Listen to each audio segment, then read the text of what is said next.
Oh yeah. It's a battle. It's a battle. Well, I already think I already know what's gonna happen tonight. But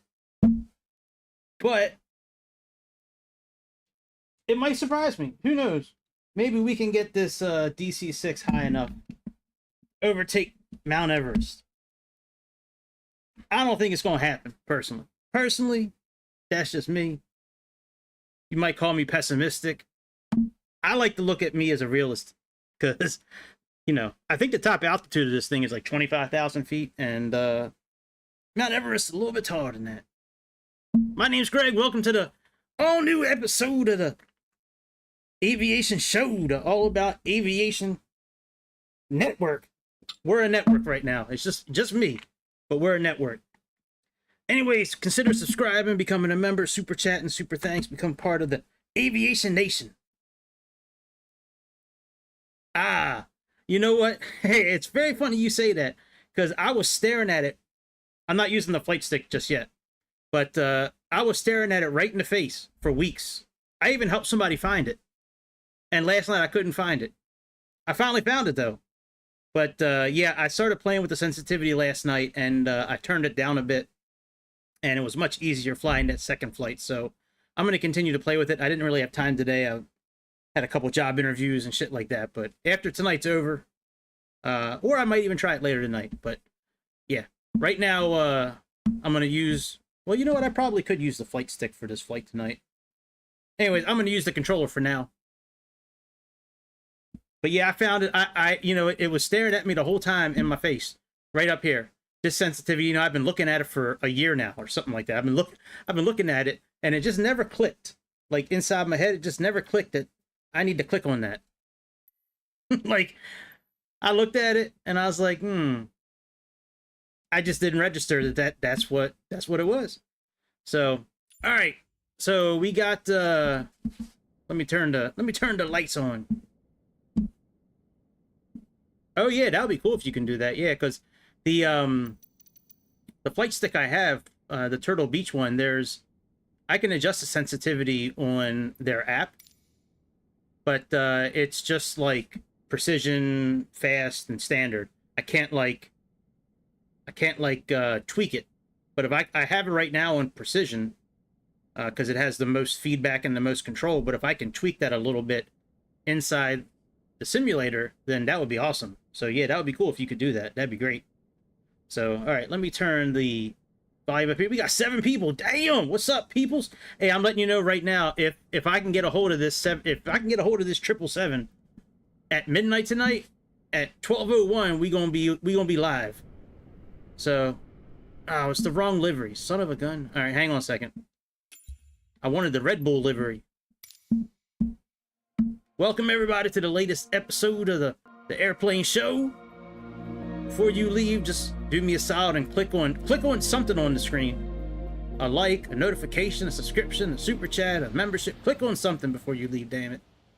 Click on something, damn it. All right, let me, is my mouse not working now? Of course we got issues. Man. Hang on, we gonna restart this thing real quick. Second, guys. My mouse just decided to stop working. But yeah, I downloaded the Red Bull livery for this thing, so I wanted to use that since, you know, we need extra wings. So if we can get some wings from Red Bull.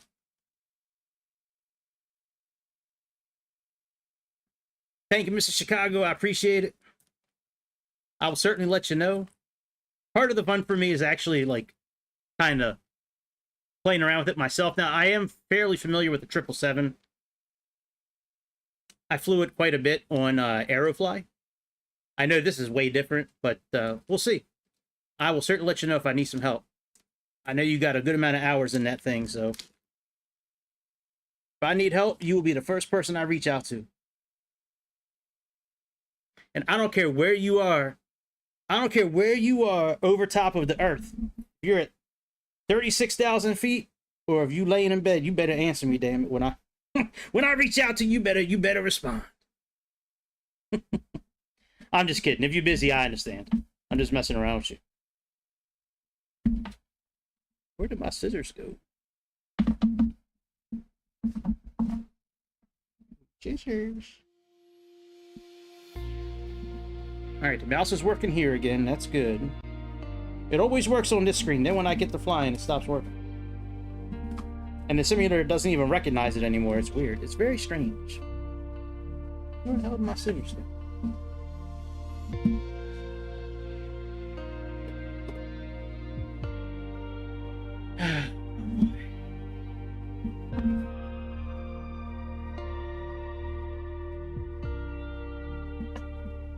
Yeah, I don't think this thing will... I don't think the 777 will be out right at midnight. But if it is, I'll be buying it right away. That's for sure.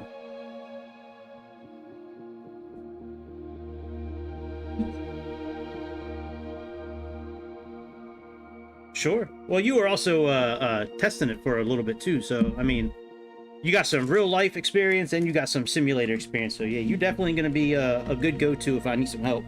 For sure. That's for sure. Man, I cannot find these there. Oh, there they are. There they are. Hello, scissors. I've been looking for you. You've been hiding from me. So this flight tonight, this was an idea of Mr. Grease. Mr. Grease had the bright idea to take the DC-6 over top of Mount Everest. So we're gonna see if it works. I personally don't think it's gonna make the climb to 30,000 feet to cross over the top of Mount Everest, but we will see. We will see.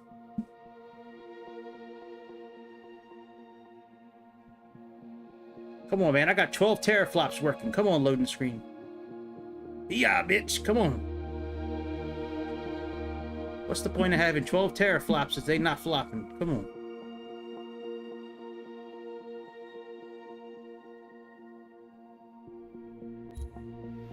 Alright, this mouse better work, damn it. There we go. Now it's working. Yay! Yay! Alright, in order for me to do this kind of flight where I can find Mount Everest easily, I have to create the flight from outside here. I really hate doing that, but I'm going to do it anyways. That way I can find it easier. Alright, the Flying Bulls. We're going to do Red Bull tonight. Alright, so we're going to take off from Kathmandu. Let's go down yonder. Going back to Kathmandu. Going back to Kathmandu. Alright, any of these ramps here will work. And we're going to end the flight at Paro. Alright, let's set that. And let's go down to...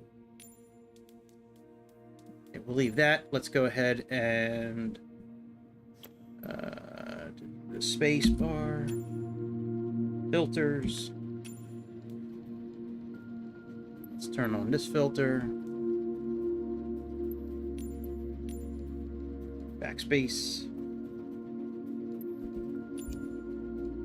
All right, I just want to set a couple of waypoints. We're going to set this one. Nope, not that one. This one here. Is this the one I'm thinking of? Yep, Kimchi, so let's set that. Now we're going to set Mount Everest.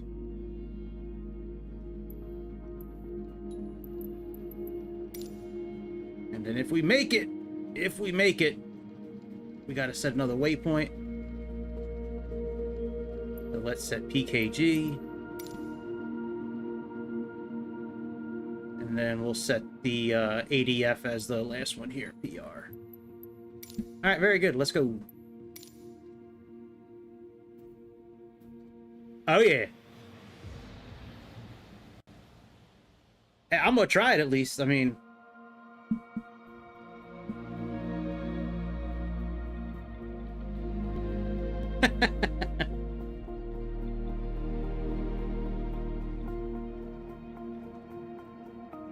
It's funny. They might.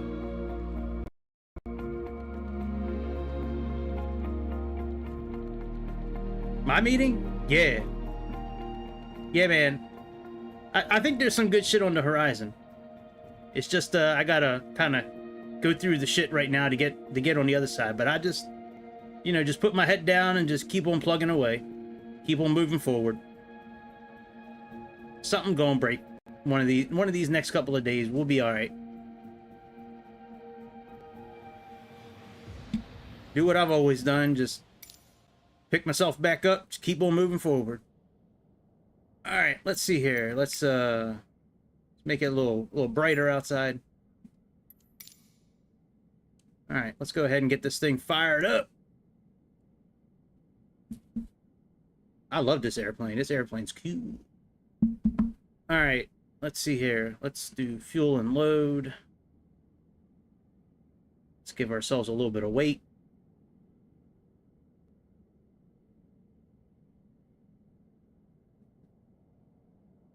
And let's give ourselves some peoples. And what is our gross weight is 92,000, so that'll be a wet start. I guess that'll be okay, a wet start. All right, very good. Let's go ahead and get this thing going. Let me turn up the volume on the sim so you guys can hear everybody talking.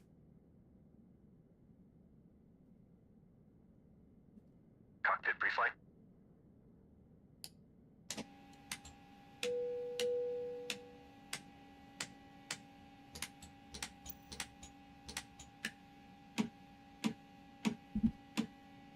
Completed. Voice recorder.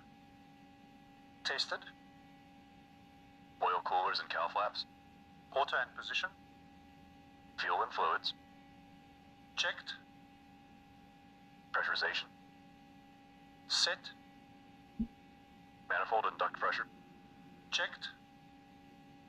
Radios.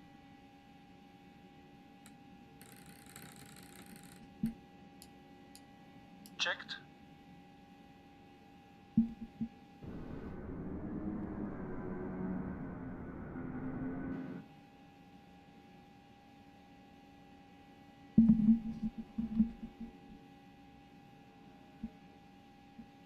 Closed. Yo, that's cool, man. warning lights. In-flight refueling. That's cool. Out. That'd be great if they had that. Removed. 3 on board. Seat belts and pedals. Adjusted. Throttles. Set to idle. Propellers. Forward and 3.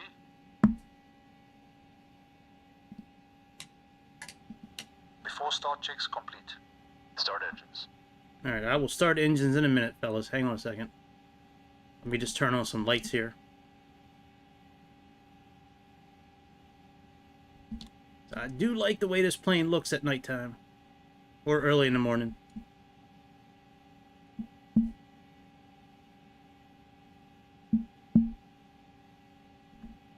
And then we'll get the airplane started up.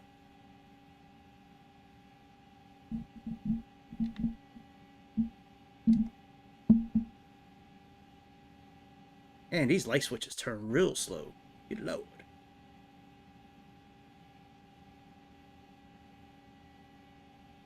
Excuse me there, Chad. Let me look it over here real quick.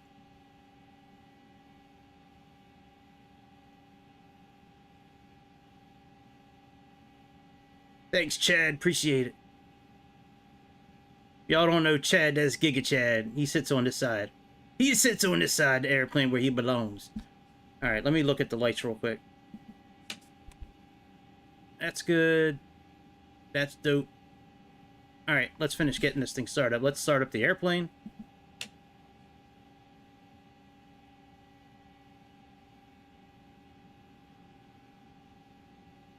Alright. Yeah, no problem. I'll hit you up in the morning and ask you to send it over to me. Yeah, because that would be cool. That would be helpful to see what calibrations you have, and then I can try to mirror it a little bit. Yeah, the DC-6 for my controls. Yeah, I believe so. Oh, maybe you're talking to Chicago. Never mind. All right, let's turn on. Let's put all the mixtures up to rich. We're gonna start number 3 first. You can see they already turned the fuel pump on, so we got fuel for number 3. So what we gonna do now is, it's already on number 3 here. Actually, let me, hang on a second. Let me put on some.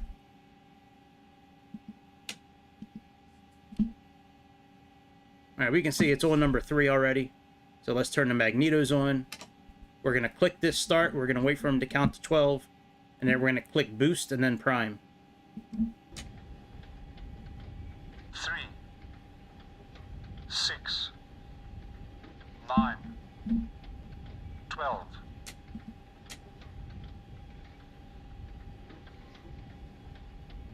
Well, that did not go as planned. All right, let's try this again. Let's turn this off.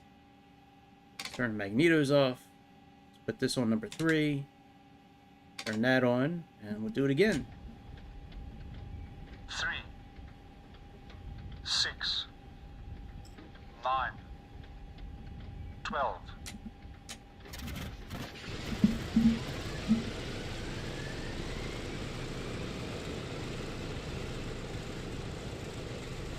All right, we can hear that that engine's good.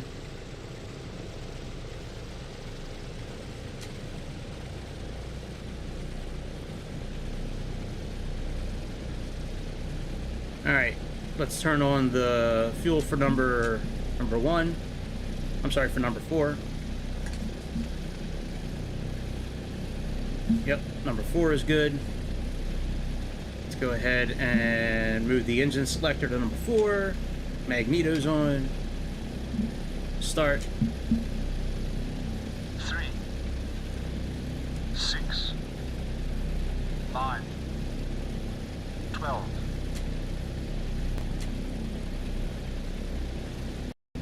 I don't know if that's going to start. We were a little late clicking the prime button.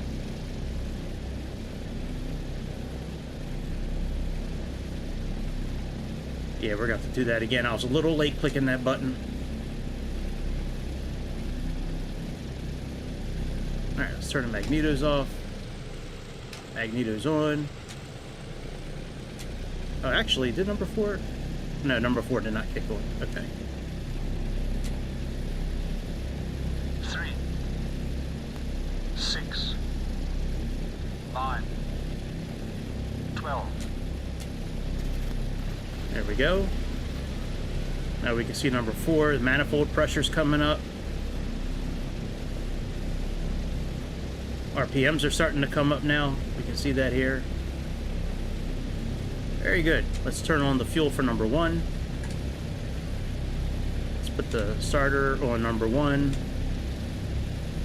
We have fuel right here. And let's go ahead and turn the magnetos on. Start button. 3, 6, 9, 12. Alright, number 1's coming alive. Here, let's make it daytime again. It looks better. It looks better on replay when it's probably looks better right now too when it's bright outside. A little dark on YouTube sometimes. Alright, let's put on the fuel for number 2. Number 2 is good. Let's put the starter on 2, magnetos on, and let's click the start button. 3, 6, 9, 12. There goes number 2. Let's let that stabilize, then we'll move to the next part of our checklist.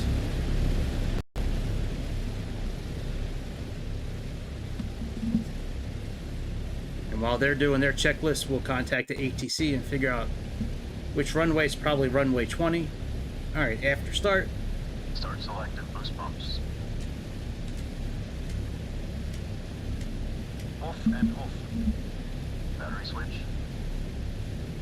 Plane benching. Generators and inverters. Checked and on. Emergency lights. Armed. Ground power. Removed. After start checks complete.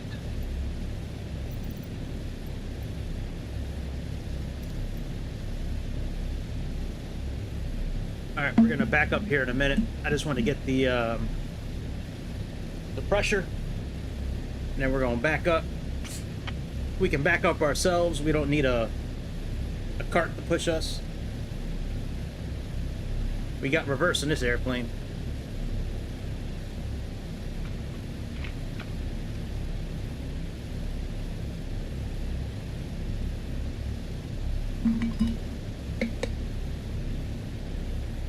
Alright, QNH is 2980. Very good. Let's tune to the tower.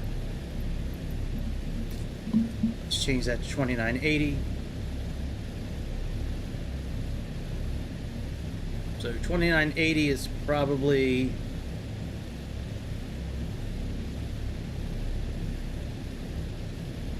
about 1010 probably. Somewhere in that area. Alright, so in order to back up, we need to put our engines on idle. Then we need to click this bar right here and turn the emergency brakes off. Oh, that's loud. Jesus, God almighty. Alright, now we can back up. Just put the reverse thrusters on. And it is highly recommended to not use the brakes to slow down. Otherwise, you may tip the airplane completely backwards.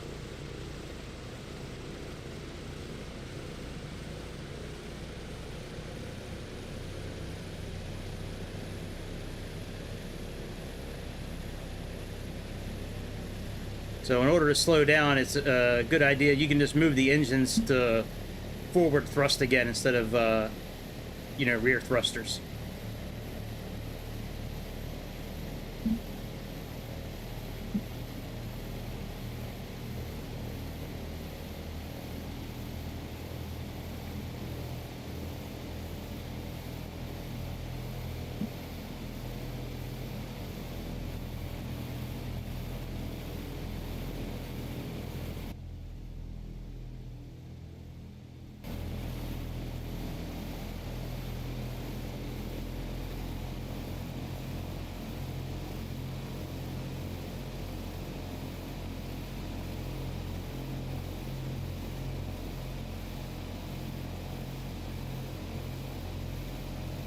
And this plane is going really slow tonight. Jeez. Let's just cut our wheel now. We can get out of here. This plane is going real slow tonight.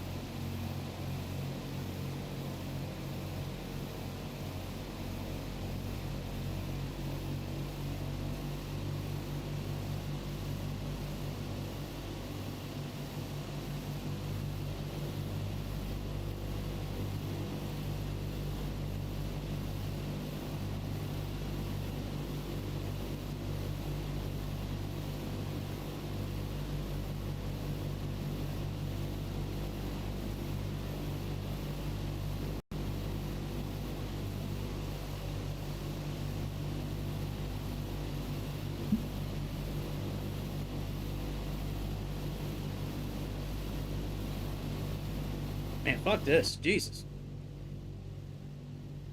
Alright, so we're gonna move the thrusters forward until that bar moves forward again.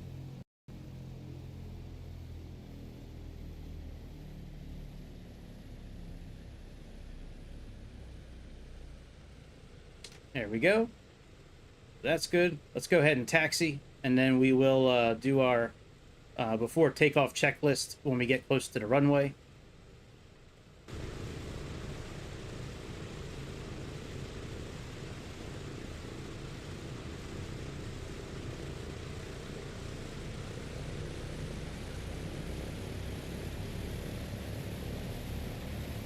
I've never really experienced that before, where it backs up so slow. Usually it's usually it moves at a pretty good pace.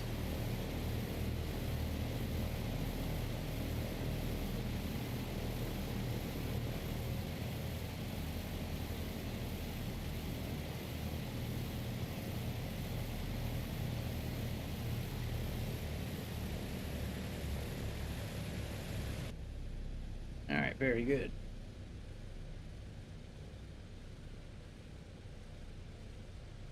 There's a spot where we can turn around at the end of the runway. So when we get to that spot, we'll go ahead and do our before takeoff checklist. We'll finish lining up. We'll set up for a wet start, which is where I think they put water into the system, or is it alcohol? I forget which one of the two. But they put some sort of liquid and inject it for some reason. I don't remember the reason why. But whenever you're over 88,000 pounds for your takeoff weight, that's what they recommend for this airplane.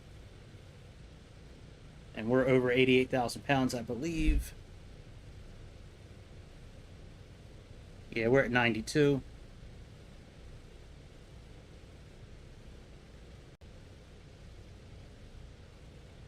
And we'll see. We may have to fly a little bit to get up to, 25,000 feet. We're only about 4,500 feet right now, and we'll see what happens. I don't, I'm not too sure we're gonna make it. We'll see what happens, but I think this thing is gonna start crapping out around 25,000 feet. We'll see though. Maybe it might do it.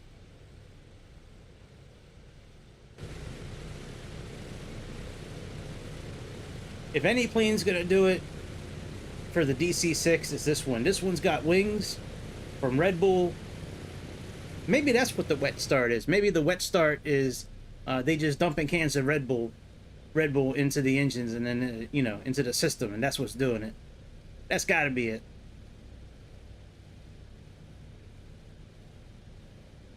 All right, let's slow down a little bit here so we can get our takeoff clearance.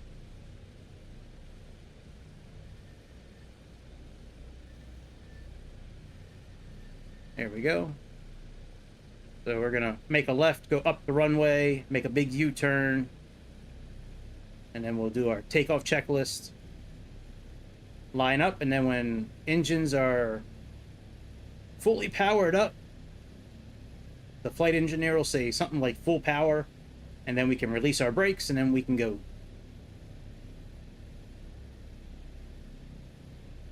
I should turn off live weather for this, but I'll leave it on. If it's too cloudy, I'm going to turn live weather off. It might clear up when we get a little closer to Everest.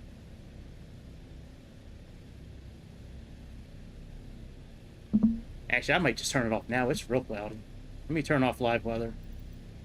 I don't like doing that, but I'd rather do it now than when we're in the air.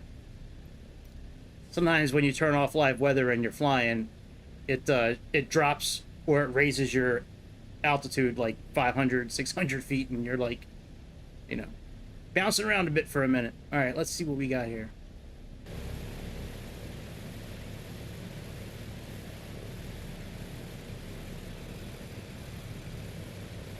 All right, we're going to do a little spin around.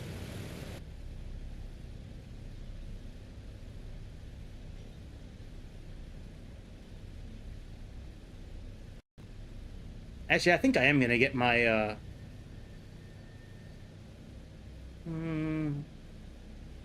no, I think, I'm on the fence about using the flight stick. I think I'm just going to keep my controller going.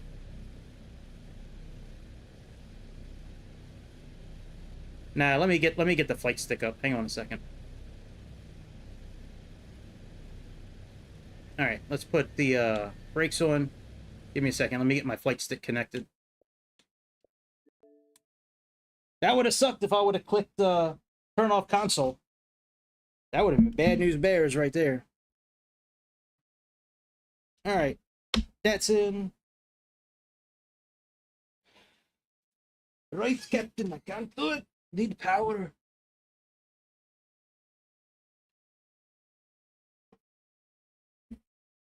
All right, that's plugged in. Get this long ass cable. Plug this one in. There we go. Keep default. All right, let me I guess I'll do I might just leave it on the Neo here.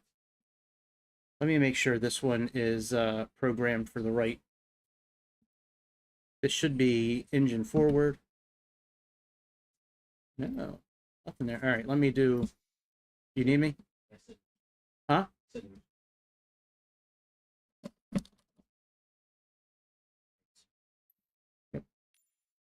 All right, let me get this one might work. Let me see here. Yep, throttle and decrease throttle. Very good. That way I can put the reversers on. Okay. All right, let's save this. Put my flap levers up, put that down. All right, let's go. All right, let's do our takeoff checklist.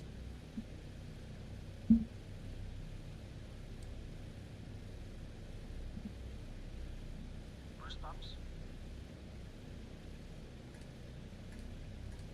Boost pumps on low. Fuel selector and crossfeed. Main tanks and crossfeed off. Autopilot and carb heat. Off and cold. Hydraulic system. Down, forward, pressure and quantity checked. Okay. Flaps 20.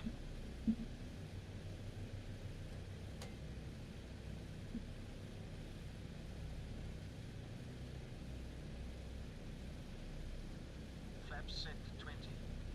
Windows and turbine.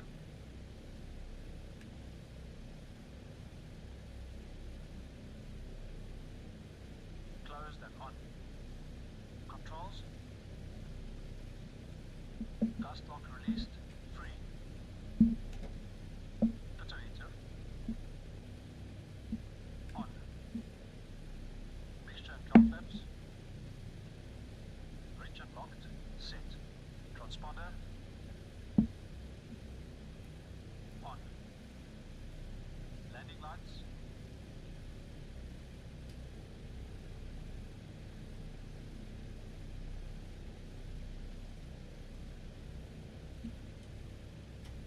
Extended and on. Before takeoff checks complete. All right, very good. Hang on, I don't see my heading bug moving. Give me a second here.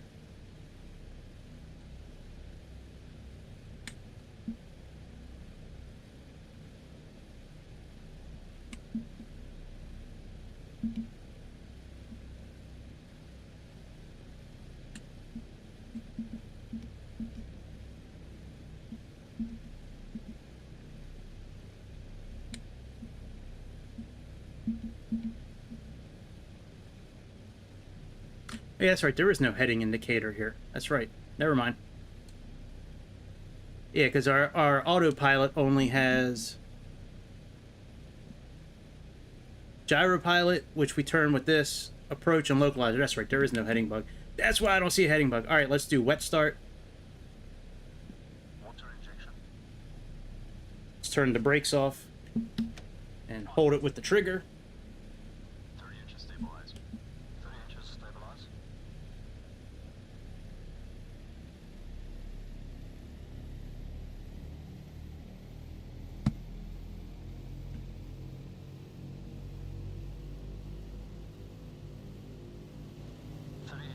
Stabilized. Kill flaps. Kill flaps. Kill flaps set. Full power, please. Going full power. All right, see you, Chicago. Have a good night, my dude.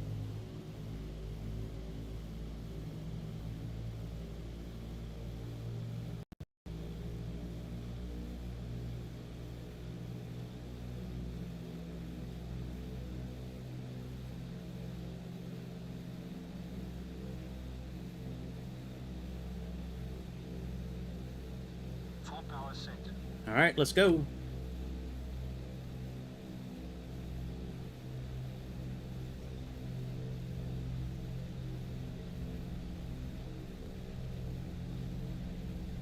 Now I'm going to take off and go to the right, even though we need to go to the left. And just make a big circle.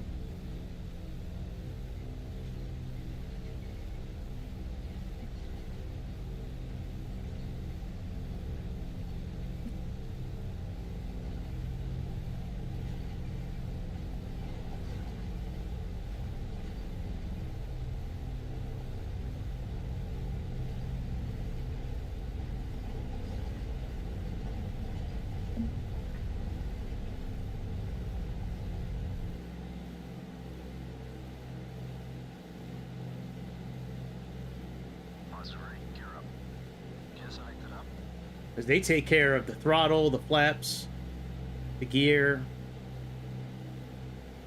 the power rating for takeoff. Gear up, lights out, flaps up, flaps going up. It's our job to keep it on the right angle, the right heading.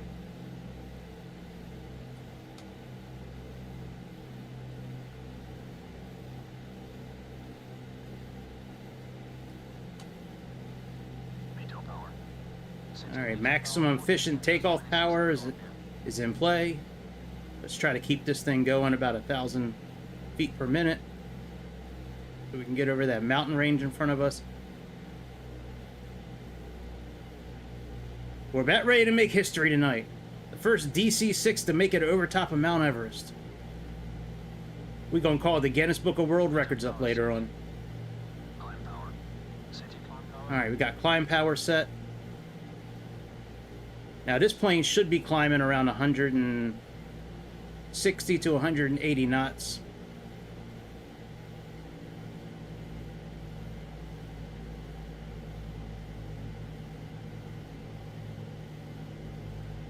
Hey, what up, Magnum? Yeah, we got Red Bull going on tonight. I figured if we're going to try to make it over Mount Everest, we need all the help we can get. We need extra wings. After takeoff checks complete. All right, let's keep making this circle.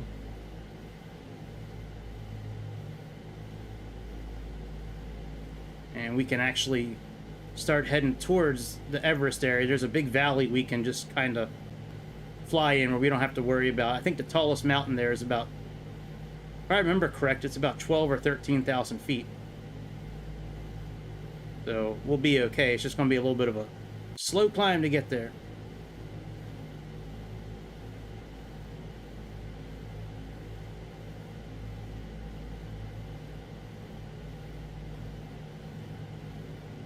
We need to start heading to the east a little bit.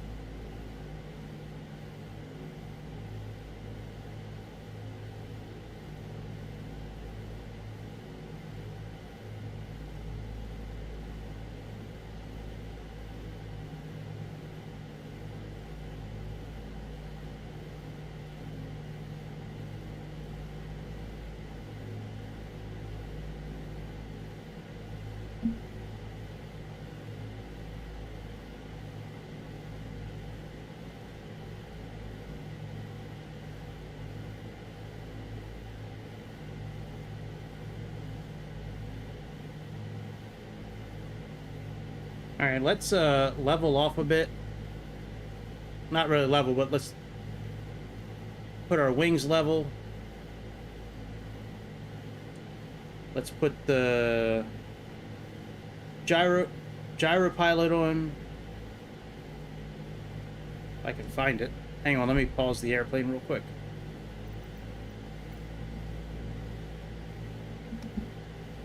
All right, let's put the Sperry gyro on.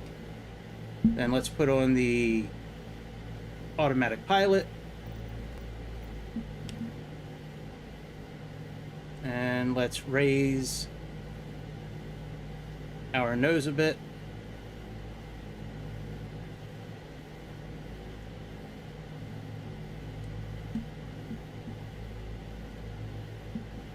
Maybe not that much. Let's see if it drops down a little bit. Nope. All right, let's go down a little bit. Trying to get this down to about 1,200.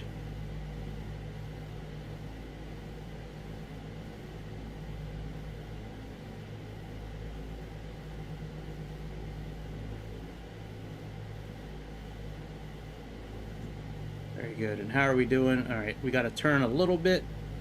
So let's move this knob a little bit. There we go. We are now officially climbing towards Everest. Hey, what up, cowboy?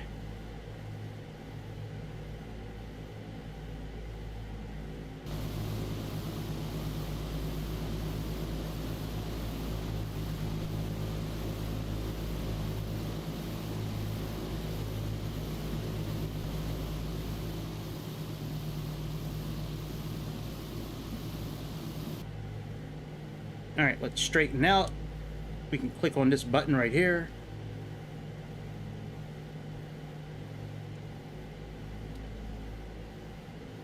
Our climb power's okay. Let's look at our engines, because we don't need to do anything with the flight engineer until we get to cruise, which we may not get there. All right, the oil is fine. Carburetor temperature could be getting a little cold. We might need to close the cowl flaps a little bit, but the oil temperature is going to be like that for a while, at least till we get to cruise altitude. Okay, we might need to close our cowl flaps just a little bit. All right, let's raise our nose up a little bit more.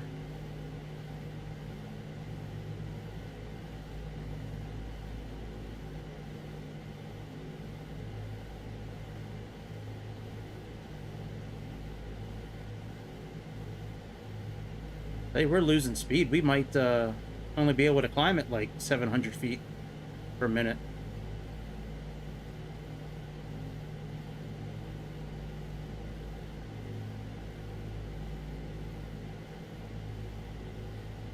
All right, let's leave it there. Let's go a little bit towards the east. Try to pick up our flight plan a little bit better.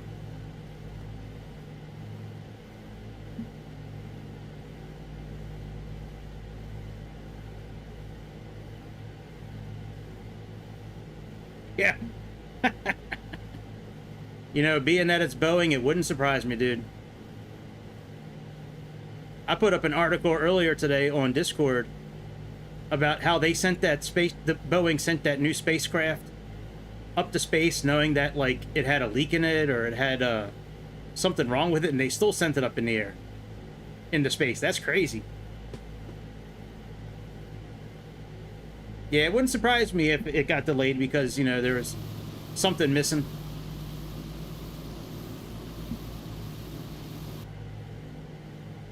Alright, we're still running cold. So let's move our cowl flaps back a bit. And see if that does anything with the temperature.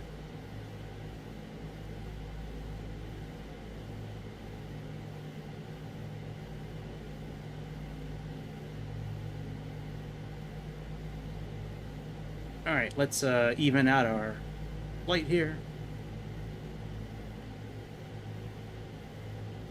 There we go. Now we got green check marks for carburetor temperature. Just closing the cowl flaps just a little bit made it possible.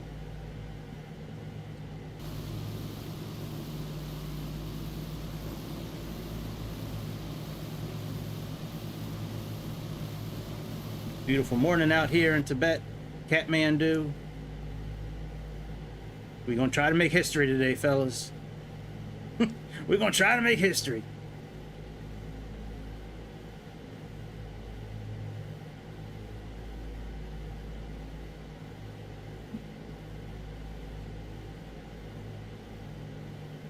All right, we're about halfway there to the top of our climbing altitude. 25,000 feet is where this thing's supposed to top off. We need to get to about 30.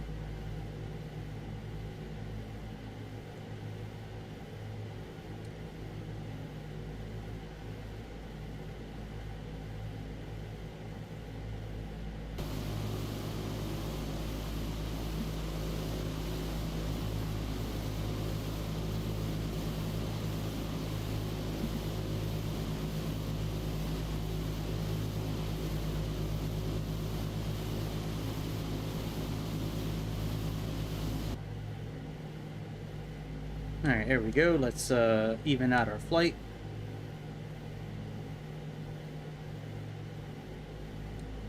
Let's drop our climb speed just a little bit so we can keep our speed going.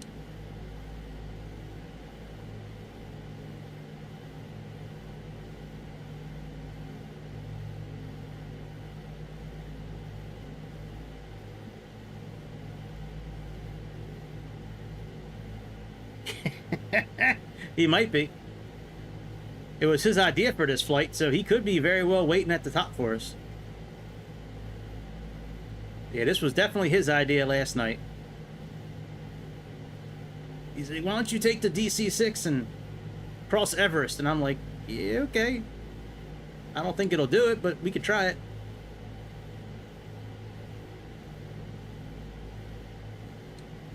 All right, we're looking good on our course.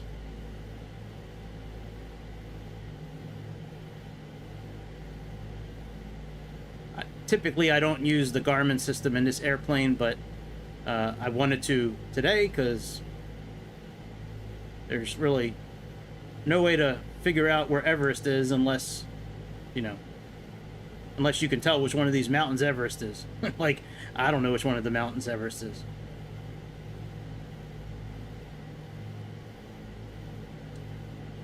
All right, we're almost at 13,500 feet. So far, so good.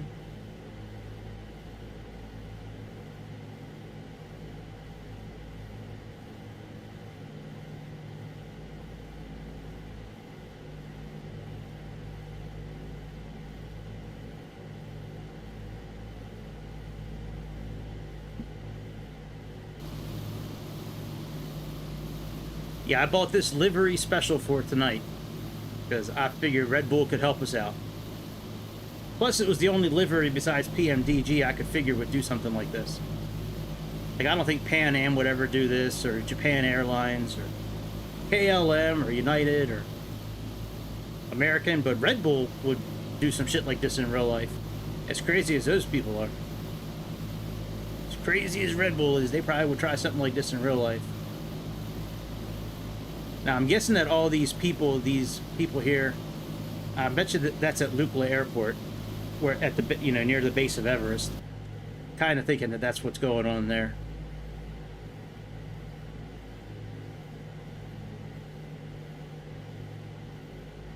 All right, we still got a steady climb going. We're halfway to 15,000 feet, 14,400 feet.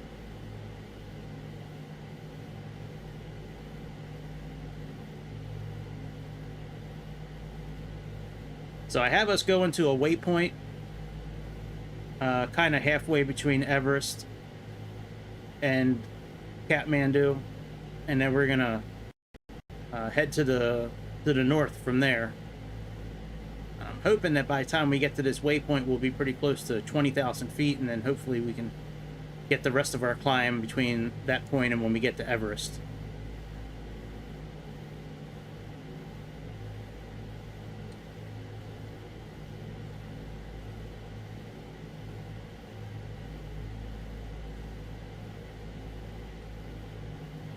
Alright, climb speed is okay. We're a little bit lower than I would like to be.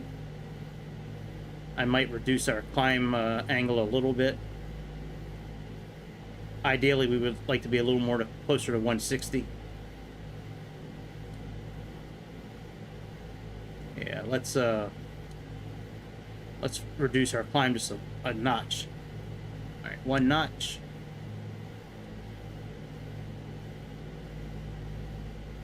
Because I think we're getting to the point of this where, like, when you're like in a regular jetliner, like a 737 or an Airbus, you know, when you get to like 28,000, 30,000 feet, how you need to start slowing down, you know, the vertical speed so you can keep your speed going. That's kind of what's going on here, I believe. Yeah, man, they're all waiting for us.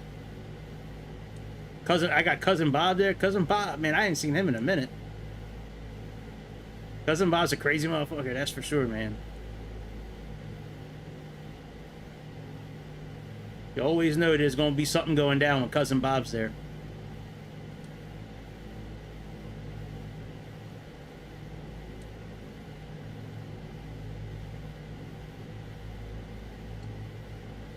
It does look like a party there for real. It's got, what, 1, 2, 3, 4, it's like 5 people over there. Maybe 6. See, 1, 2, 3, 4. Yeah, I think it's 5. But yeah, if that 777 releases at midnight tonight, I will be streaming that thing like as I'm downloading it. Screw the thumbnail, we just gonna go right into it. I'll put the thumbnail up later.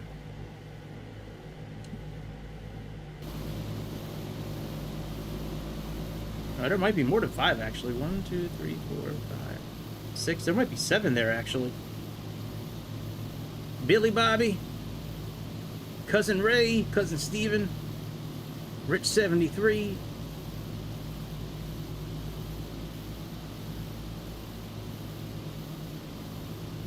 Alright, this airport is where you want to head to when if you're flying to Lukla Airport, if you're trying to land at that airport near Everest, this is the airport you want to fly to.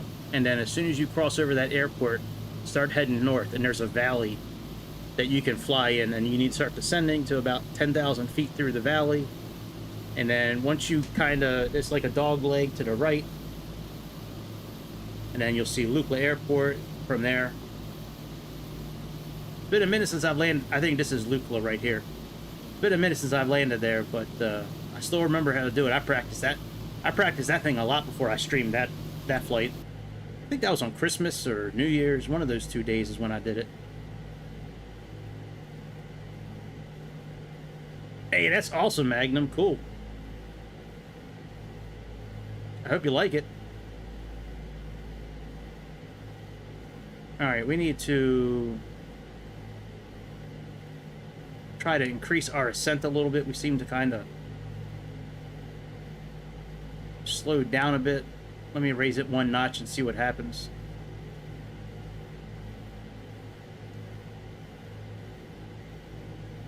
I think we're getting to the part of the story where it's going to start becoming difficult to get up to cruising altitude.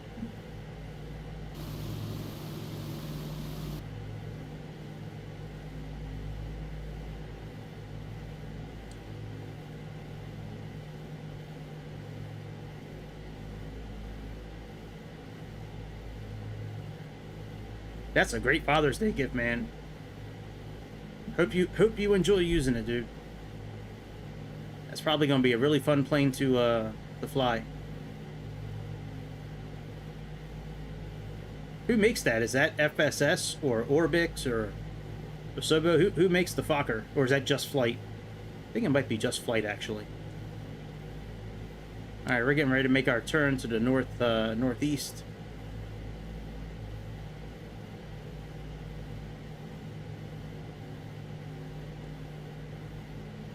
How's our fuel looking?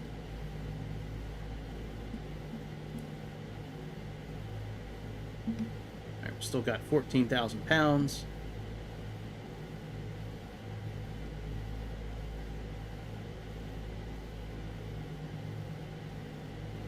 Yeah, I heard it's a pretty smooth plane. Chicago was talking about it. He was actually one of the testers behind the scenes of that airplane.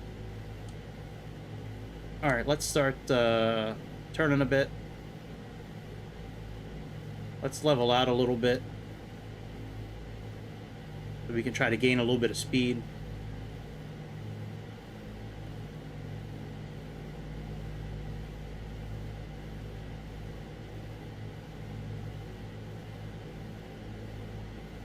Actually, let me put on the HUD on the outside, just for a little bit.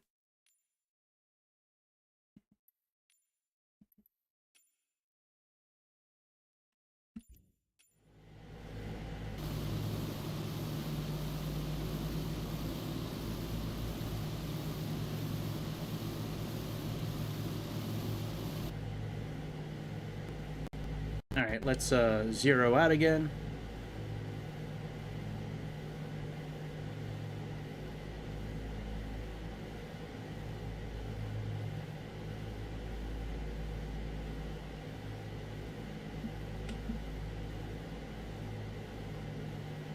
Yeah, I thought it was Just Flight. Yeah, they make really good stuff, Just Flight. You gonna be happy with that thing. Yeah, Just Flight makes some very good airplanes.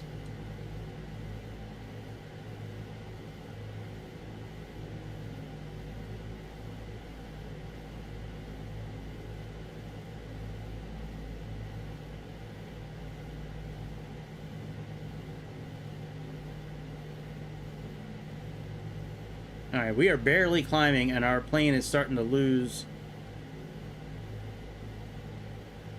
a little bit of power. I'm tempted to kind of take it off of... Well, never mind. The engines are all the way up. I was going to take it off flight engineer mode and control the throttle ourselves, but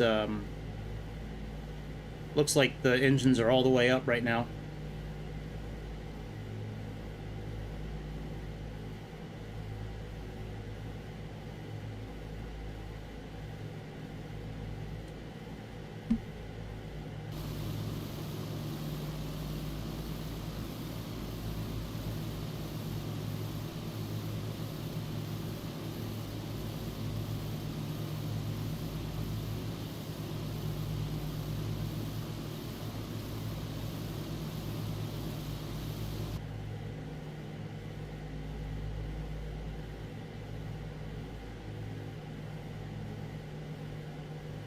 Alright, let's level out a little bit.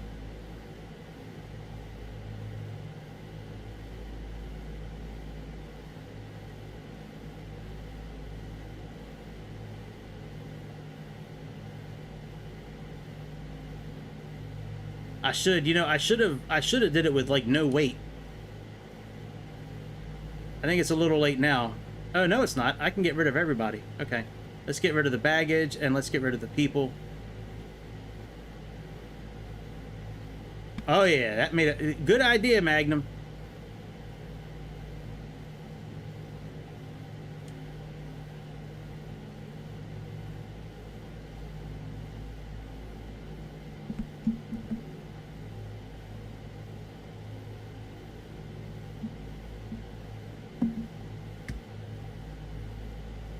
Let me get control of this airplane again.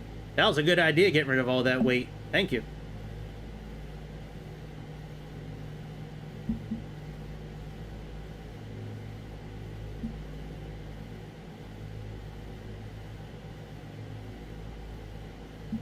All right, let's go down here. Let's turn this off. Let's turn this on. Let's turn this on.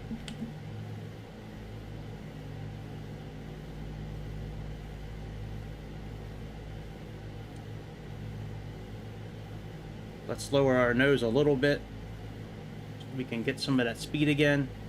Yeah, that was a good idea, man. Thank you. I just chucked a whole bunch of people out of the window.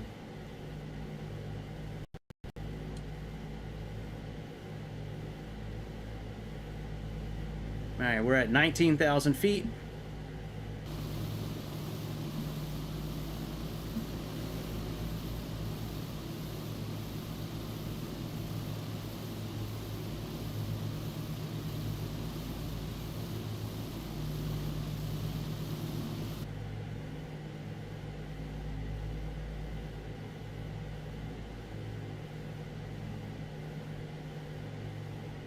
It helped a little bit.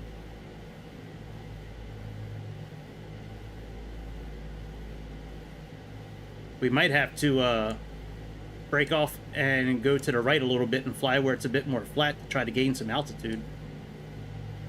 Because the rate we're going, we're not going to make Everest, which I believe is right here.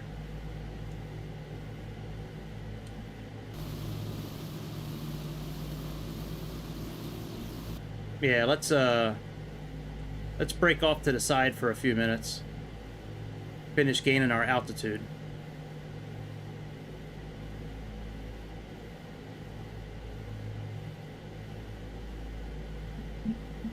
Oh, our autopilot's not working.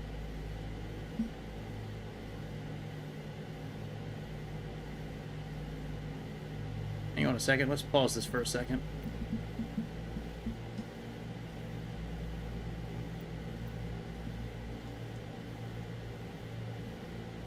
Alright. Gyro pilot on.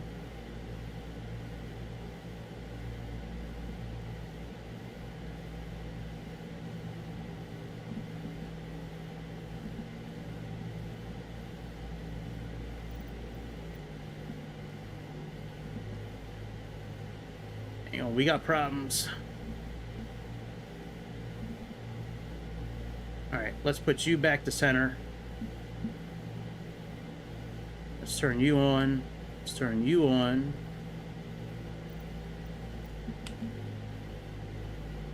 Now let's see if we can turn. There we go.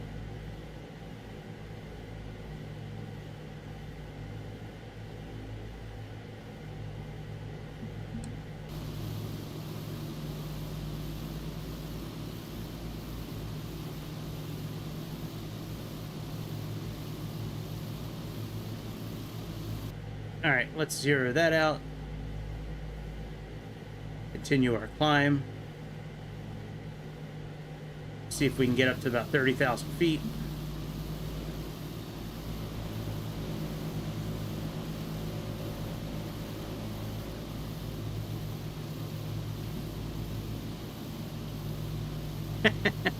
Yeah, we gonna start throwing seats out, curtains, the soap, the toilet water. Anything that's not bolted down, we gonna throw out.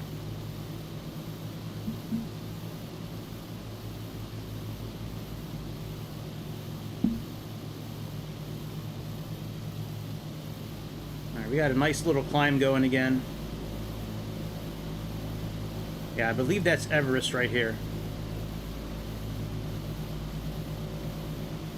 And there's no way we were gonna make it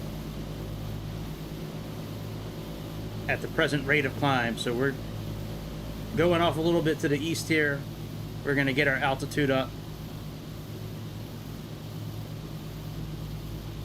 If I can get this thing up to about 30,000 feet, we'll cross Everest. Or damn close to it. I don't care if we crash into it, but I at least want to get closer to the top of Everest.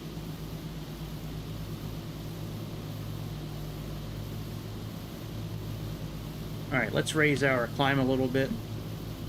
Since our speed's picked up a little bit again, let's do 1 notch on the wheel there and see what happens to our speed. I don't usually use the HUD on the outside, but in this situation it's a good idea today since I need to pay attention to what's going on more than usual. There's Lukla Airport right here. You have to come in this way. Here's the valley I was telling you about. You kind of come into this valley here like this. Kind of go out, kind of come off this wall, and then kind of come right in. It's fun landing to try to do. If you ever have some time and you want to try it, it's definitely fun. That airport I was telling you about to cross, that is right here. Fatlu. So you cross this. Here's the beginning of the valley. You cross into it. And you just follow this river right here. So you cross the airport, you come out, and you just follow this little creek, this little river right into it. Alright, we are almost at max altitude. Let's go ahead and I guess we'll spin backwards. Let's start heading back towards Kathmandu so we can pick up our route again.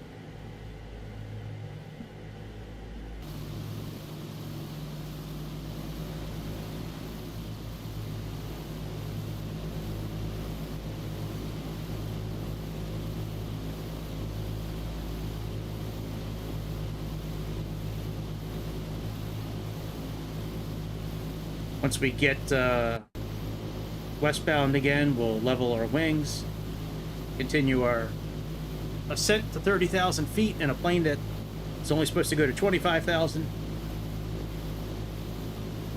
See if we can make history. It would be awesome to be able to cross it and then actually land at the airport we're supposed to. Or really any airport, yeah, it doesn't have to be the one we're supposed to go to. But any airport will do.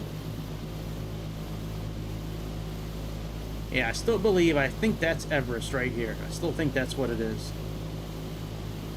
That looks like the highest peak around, so it's hard to believe that thing could have been underwater at one point. That'd be crazy if actually like it was underwater at some point. Alright, we're almost westbound. Let's slow our turn a bit.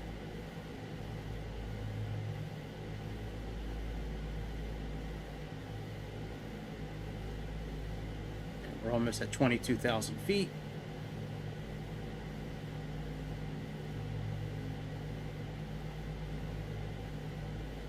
And let's go ahead and level our wings out.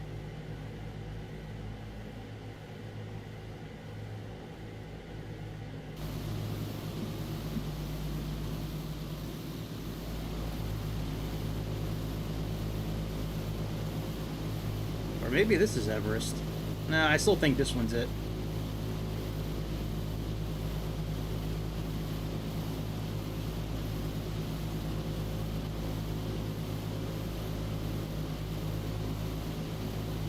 Won't be slow going. I wonder if I should put this thing in like the speed at like the sim increase. You know, where we go like 2x speed.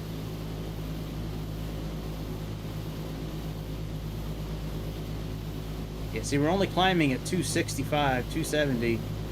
We're slowing down a bit. We're barely climbing. I just don't think this thing's going to be powerful enough to get up and cross Everest.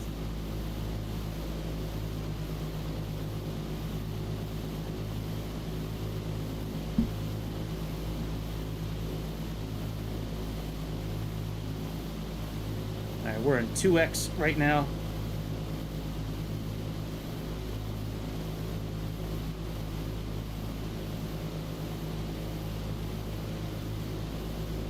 Yeah, and our speed is slowing down. Damn. You might not be able to do it.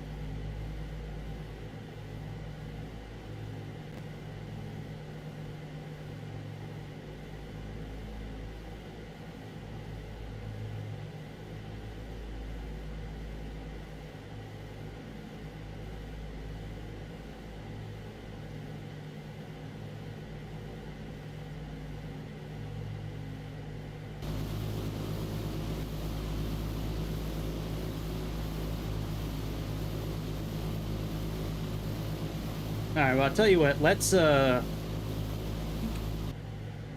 start turning towards Everest. Let me pick up our flight plan again.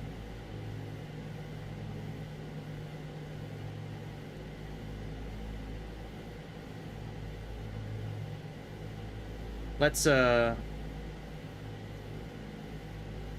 losing speed. Let me level off a bit. Let's pick up our flight plan again. I don't think this thing's gonna do it. Let's just spin around and pick up our route. Let's set the altitude button. Put ourselves in cruise power. Set cruise power, please. Setting cruise power. Yeah, there's no way we're gonna be able to get up that high. This plane's just not gonna do it.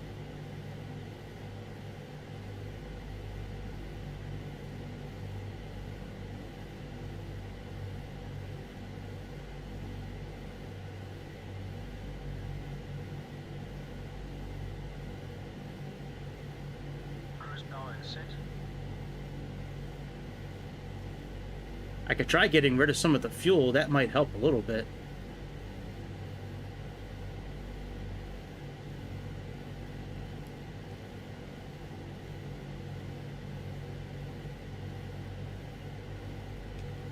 Cruise checks are complete.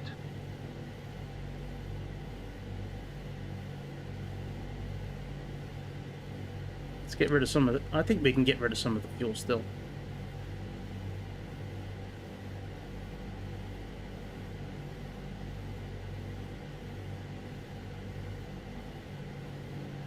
Alright, we got rid of some of the weight.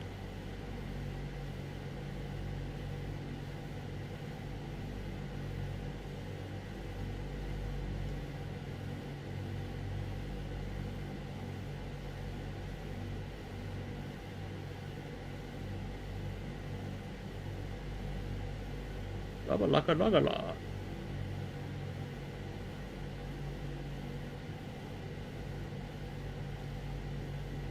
Alright, we're climbing again. Let's see what happens to the speed. I dropped about 4,000 pounds of fuel out.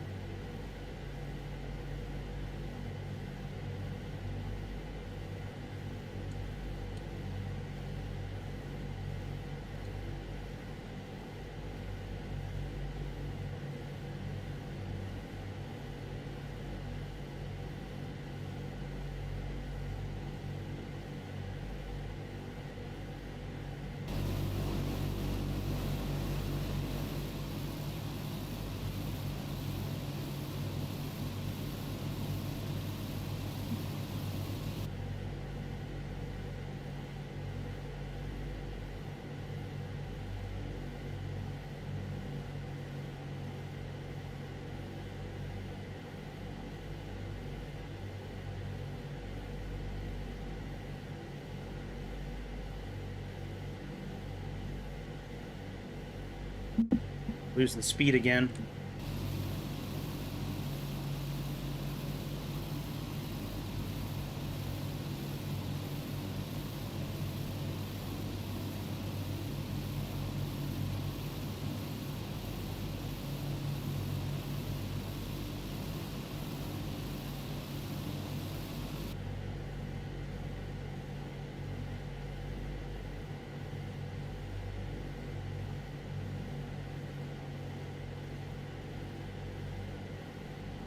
Thought about taking a smaller plane, one that like caps out at 30,000 feet, but I was asked to try this one. I mean, I don't know, maybe if we gave it more time, I don't know, maybe it could get over 25,000 feet. We're getting close.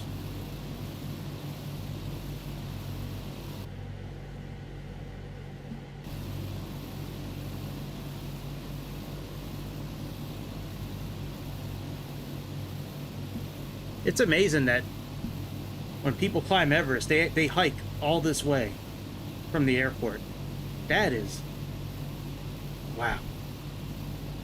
I mean, I know they have, like, base camps they stop at and that kind of shit, but that's pretty wild that they hike this whole way.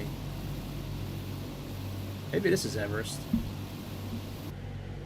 Nope, that's not Everest.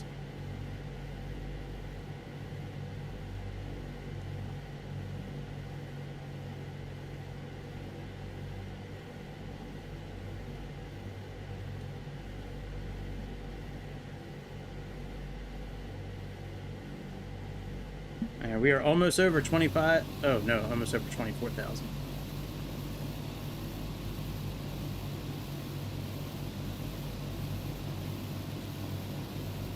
Maybe we can fly like right next to the peak of it.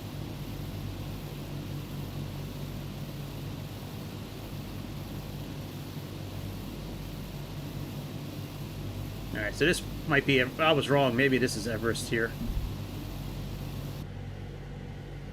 I put the marker for the flight right over top of... right on the point of interest for Everest from the map. From the world map on the main screen.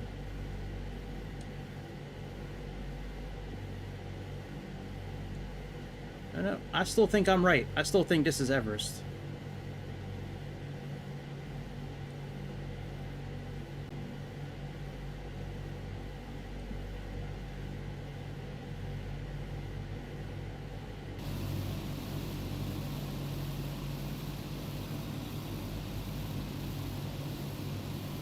We are losing speed.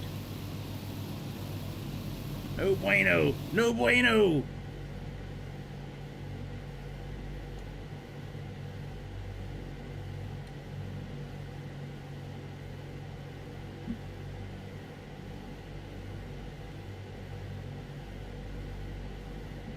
Yeah, that's true. That might help give us a little bit of lift.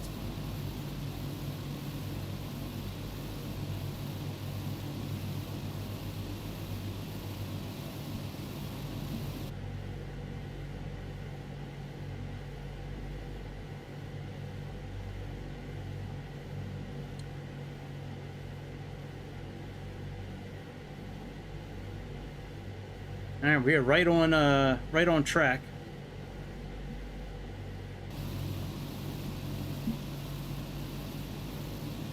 Feel like I'm in that movie Alive. What kind of plane was that they crashed in the Andes Mountains? I think it was the Andes Mountains. Oh, I didn't know there was another airport up here. Huh. I wonder what I'll have to look into this airport. I wonder why they use Lukla a lot more than this airport. Sayang Bachi.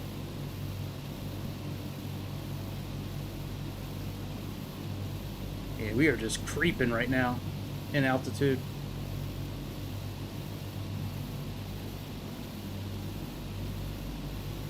Whoa! My man is falling out of the sky.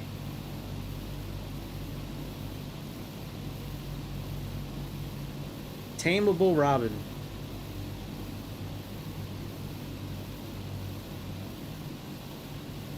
Yeah, my man is free falling. Almost. Almost a free fall.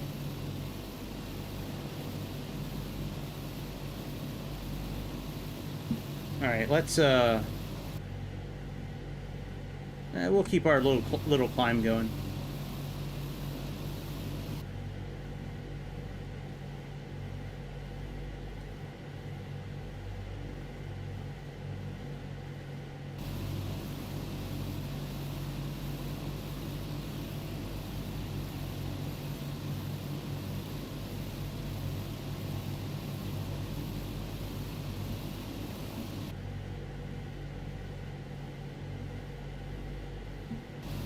Yep, that is Everest. I was right out there.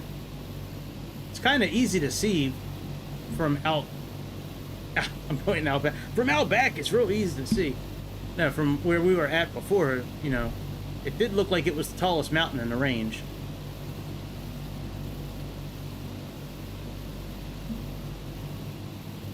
I don't know if it would be this brown this time of year, would it? Oh, it is summertime.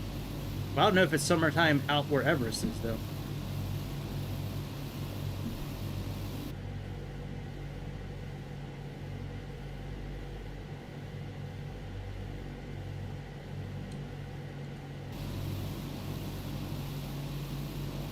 If they even have a summertime at Everest.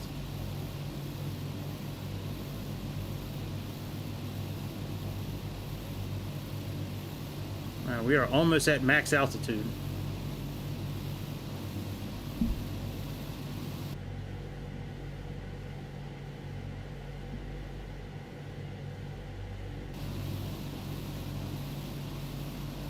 It ain't, we're not, Mount Everest won. We're gonna call it now. Mount Everest won, but we're gonna take a look at it.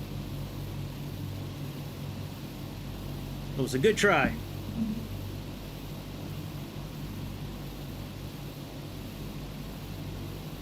Maybe if we climbed for, you know, 3 hours at, you know, 200 vertical feet per minute, maybe maybe we'd get there.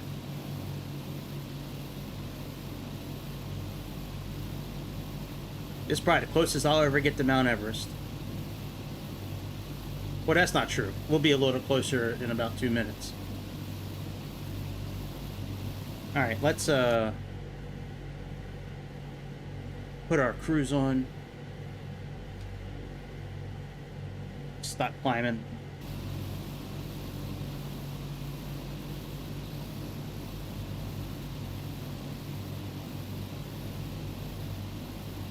It's probably one of these is probably the Hillary step.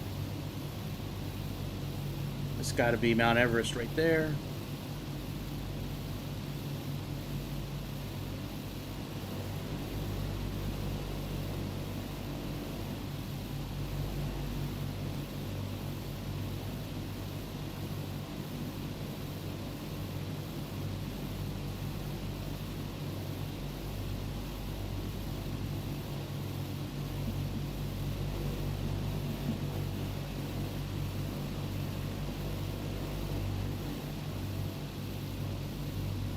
I think we can shoot the gap right here and then spin around and come back in and pick up our route and try to land this thing at the at Paro Airport. It would be cool to be able to actually land this airplane and actually walk away from this flight. That would be nice. I know it's not real, but it still would be nice to walk away from it.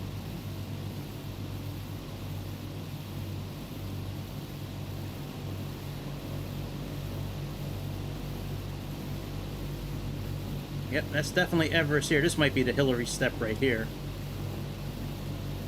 That's Everest right there.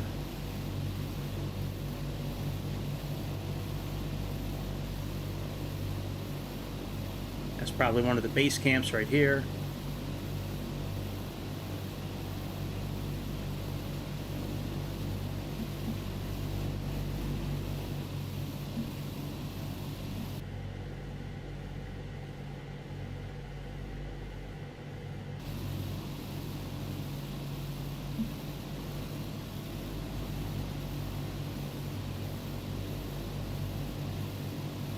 Want to try to get close enough so we can see the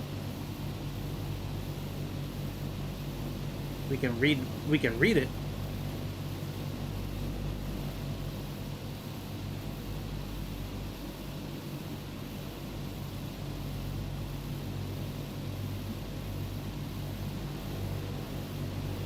Oh, this might not work out too well for us. Let's see.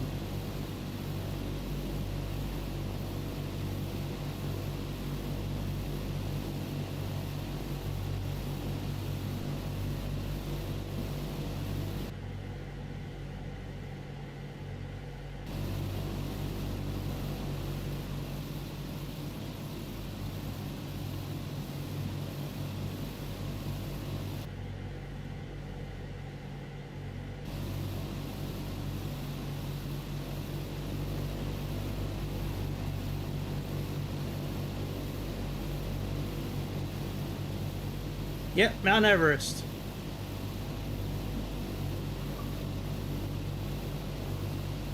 Very cool.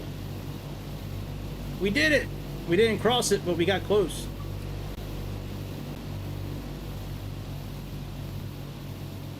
Alright, let's spin around. Make our way back home.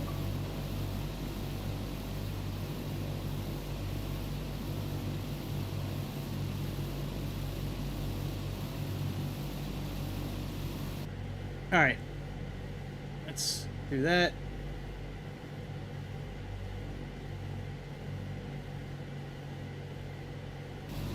You know what? I don't really care about going home and landing this plane. Let's do something else. I've had enough of the DC-6. Well, Mount Everest won the battle. Let's see if the 777's out yet. I might take the Technam and do a mission on the Technam real quick. Those were pretty cool the last time we did one of those little missions.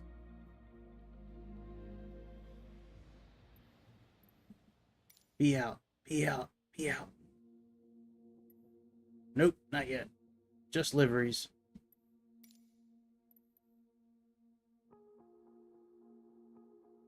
Nope, not yet.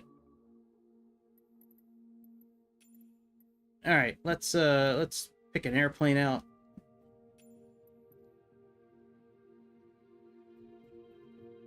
Could fly the Dornier. They just had an update on that recently. Let's see what kind of missions the Technam has for us.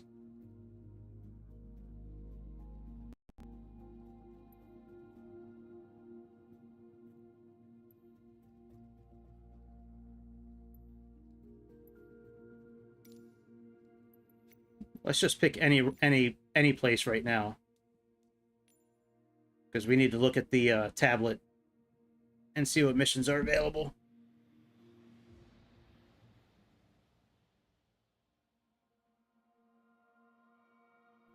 Well, Mount Everest whooped our ass, fellas.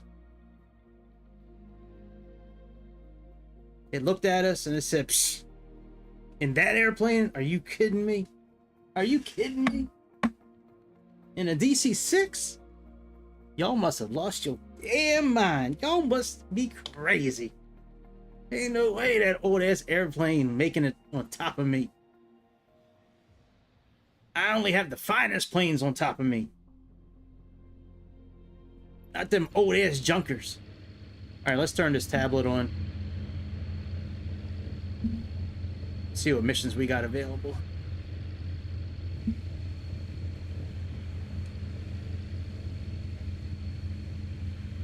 Alright, so we got the Alps and we got the Andes. So we did this one before. We could do the Lake Geneva circuit. We have the Andes. And all of those are so long. Good lord.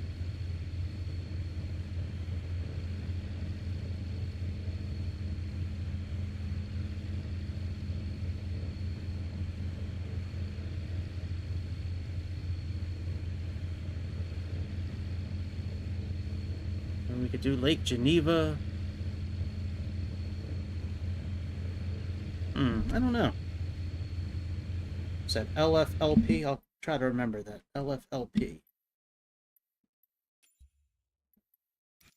We could play another game. We could just play Lords of the Fallen a little bit. Or I already beat that Survivor horror game. The ending sucked. I'm not going to ruin it in case anybody wants to play it, but the ending was terrible. Not what I was hoping for in that game. We could fly the Learjet again. We haven't flown that since that first time. We could do the Beechcraft B-18, which I don't think I've ever done on this channel. Maybe we'll do that. I don't think I've ever flown the Beechcraft on this channel. And we also have the Dornier. Let's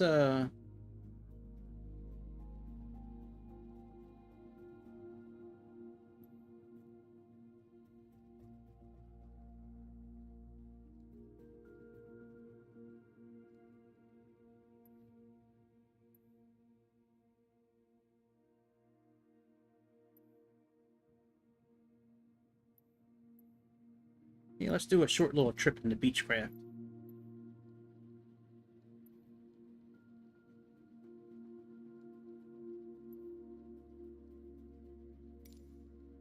We'll do that little Navy plane.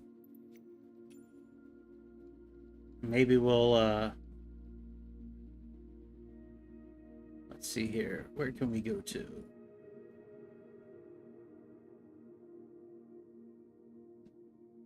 Let's go from...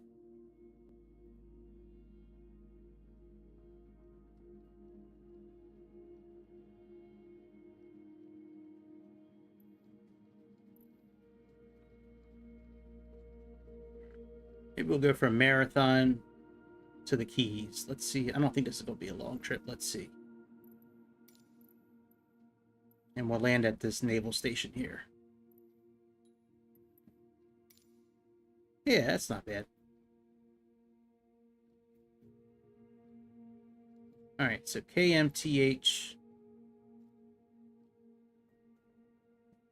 Do we have any VORs available? I think we have the one. Alright, very good. Let's do that. So let's set up here at Marathon.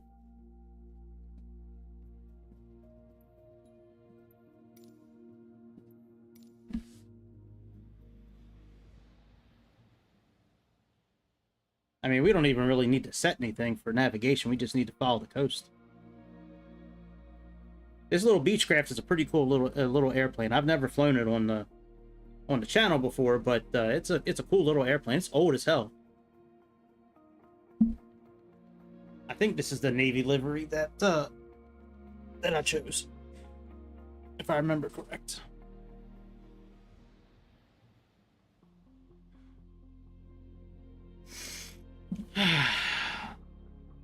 So pretty down there in Florida. All right, ready to fly. Yep, it is Navy. Okay. All right, and we have propeller, and we have, okay, so we got to do a couple of things. Let's do this. Well, you know what? I don't need to turn the words on.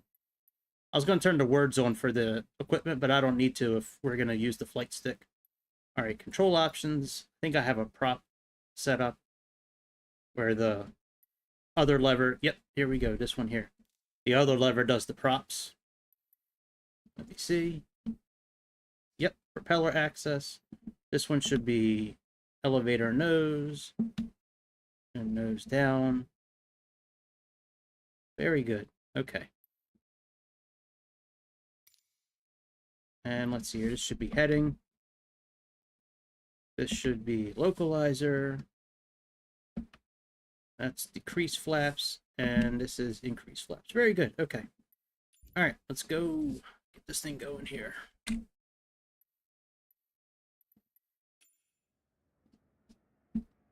Yeah, it's a cool little airplane. Not much to it. Old as hell. But it's definitely a fun plane to fly. Oh yeah, we do have a Garmin system in here. All right. All right, let's get Chad working.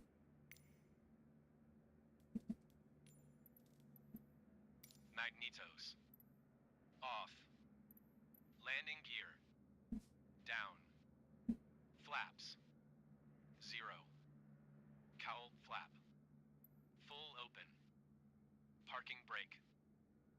Set. Fuel selectors. Check on. All right.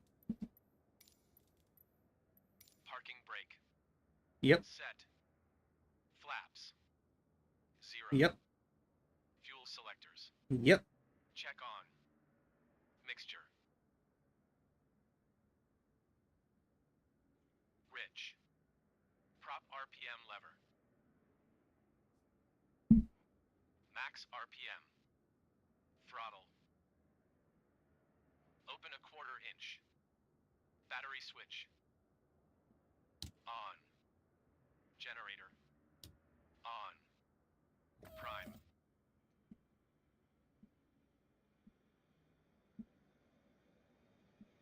As required. Engine mode selector. Left engine. Magnetos. On. Fuel boost.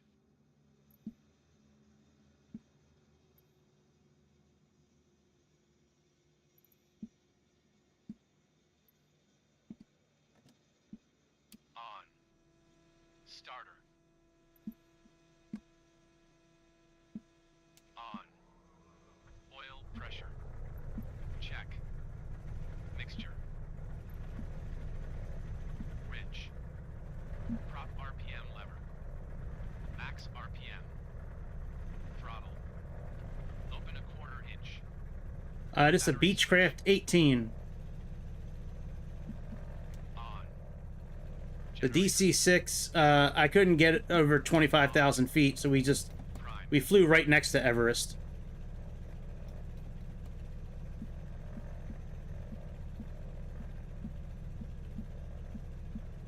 As required. Engine mode selector. Right engine. Magnetos. On. Fuel Yeah, I've never flown this plane on the channel before. starter.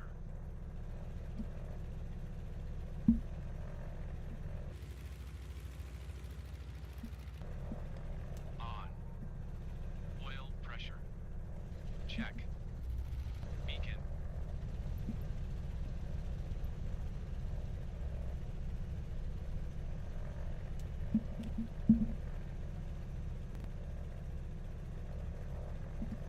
On. Avionics master switch. On. Radios. On.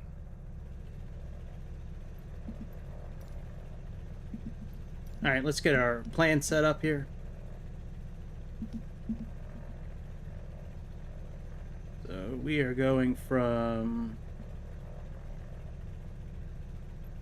Pmdg.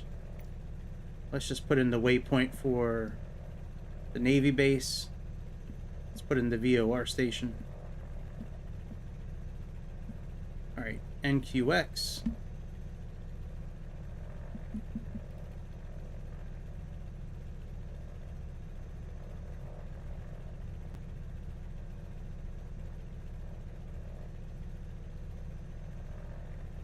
Well, yeah, I mean, I'm going to do it if the plane comes out. It might not come out right at midnight. But if it does, I'm going to be on, for sure. I mean, not right at midnight, Jake. I mean, it takes a minute to log in and check. I mean, if you don't see me on by, like, 12:15... If you wake up and you don't see me on by, like, 12:15 or 12:20 tonight, then it probably hasn't happened. So, but yeah, I'll do my best to get it as soon as it comes out. That's for sure. All right, KNQX.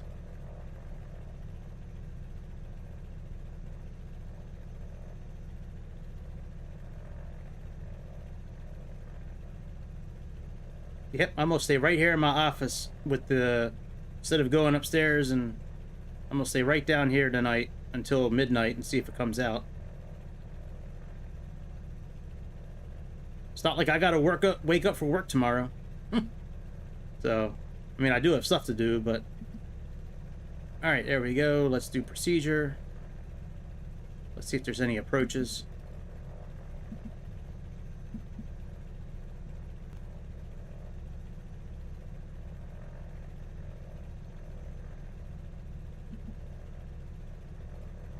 There we got VOR.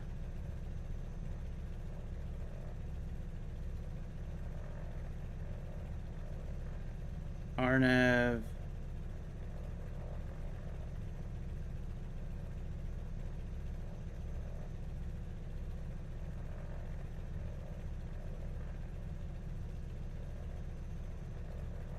So 8 would be going around. Yeah, let's do VOR 8Z. And we'll do transition skip. Load that.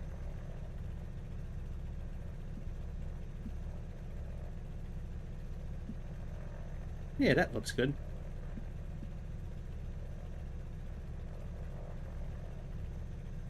Put this on frequency.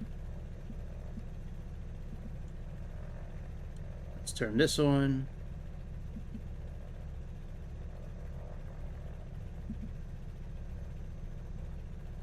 Let's declutter the map.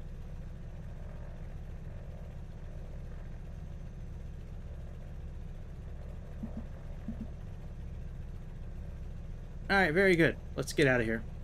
Let's find out what runway we can take off from.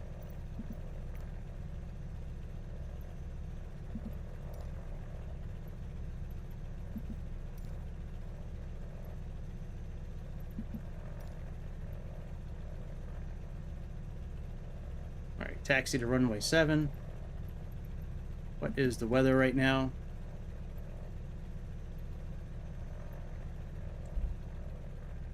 Put on our taxi lights. Alright, seatbelt signs.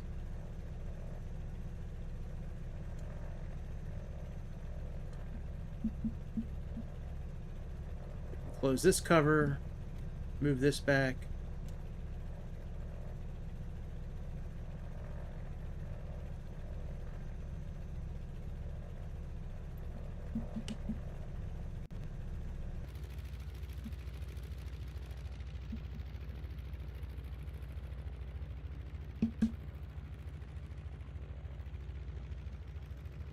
$29.94 is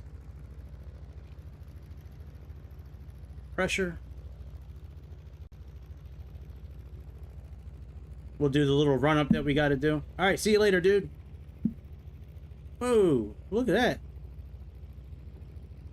All right, that must be the 717. No. Oh no, that's like the CJ4. Okay.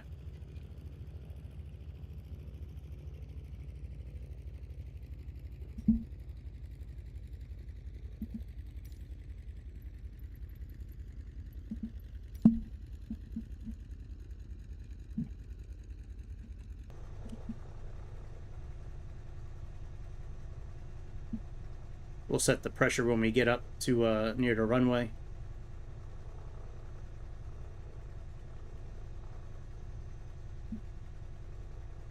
I think this plane lights up pretty cool at night. I'll switch it when we get up a little bit.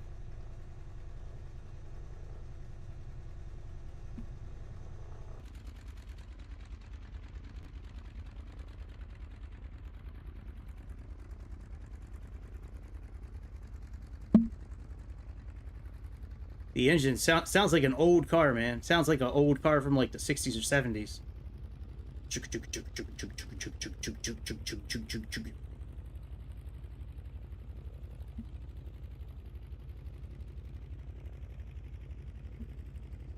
Alright, we'll pull off to the side and do our run up. Even if we really don't have to, we'll do it anyways. I don't think there's any failures on this airplane, so... You know, run-up's really just a waste of time. In the simulation world with this plane, it's a waste of time, but we'll do it nonetheless.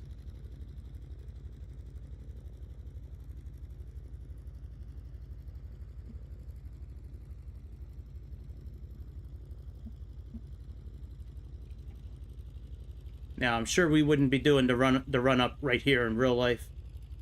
Good thing it's not real life. Actually, I don't know where they would do it. I guess they would do it... I guess they would pull off to the side, I guess. I don't really know where they would do it in real life. Alright, let me plug in the pressure. So we have...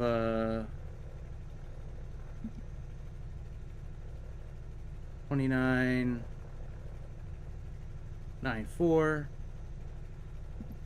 All right, let's do. Throttle.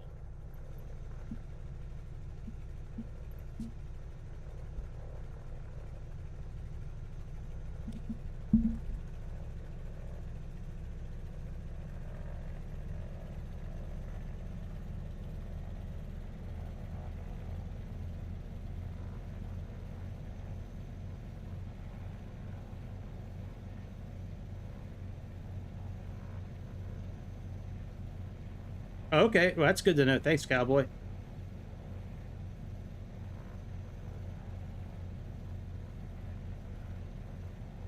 Adjust 1,200 RPM.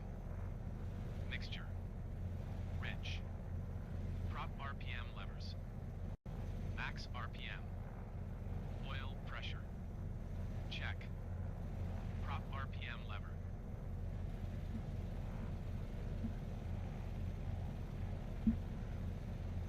Check. Magnetos.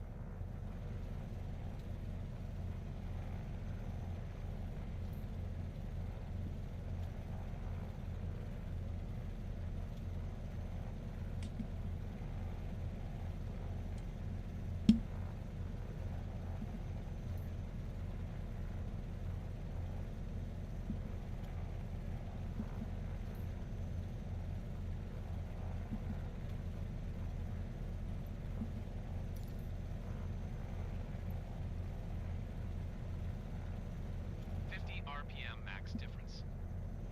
Oil pressure. Check. Prop RPM lever.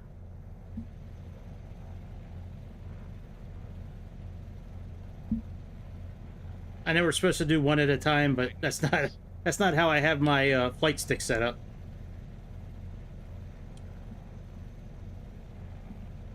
So we're just going to do them together.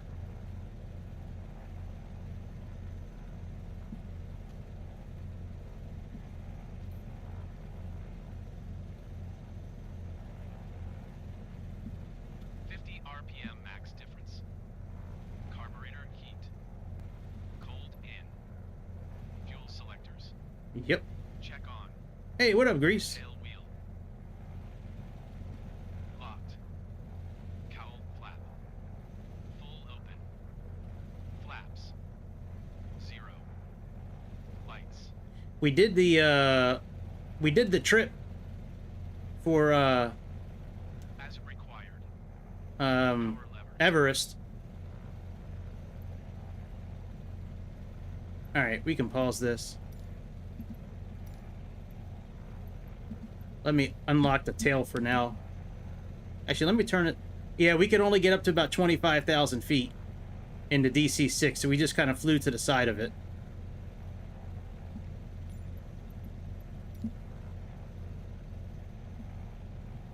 All right, let me see where the lights are.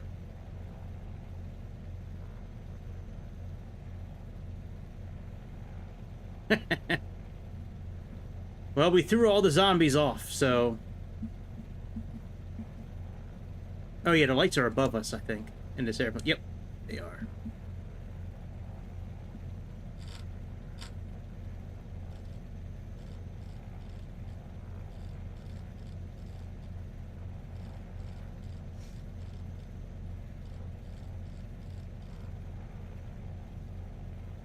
Where the hell's the rest of the lights at?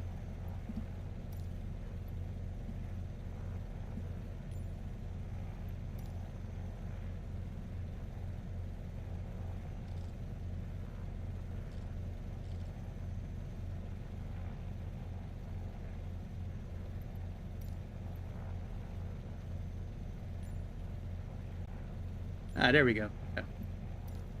Yeah, you missed it.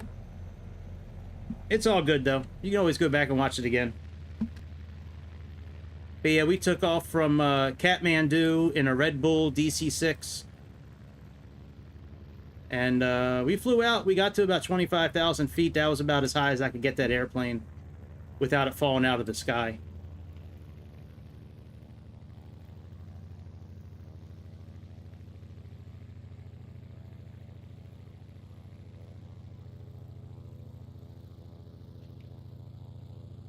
All right, let me pause this here. Make sure the wheel is locked.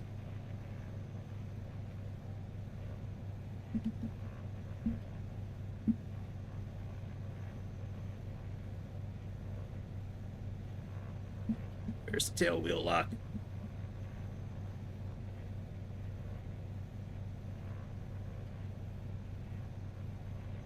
All right, now it's locked. And what the hell else was I gonna do? I think that's it, actually. All right, let's change this to GPS. Let's put a little bit of flaps down. Yeah, it was a lot of fun doing it. It's just, you know, I tried to get it to get up in it just wouldn't. I mean, like, oh, did I just turn the engines off? I think I did. I thought that was for headphones. Shit, hang on a second. I sure did. Damn it. I just turned the engines off. Ugh. I think I...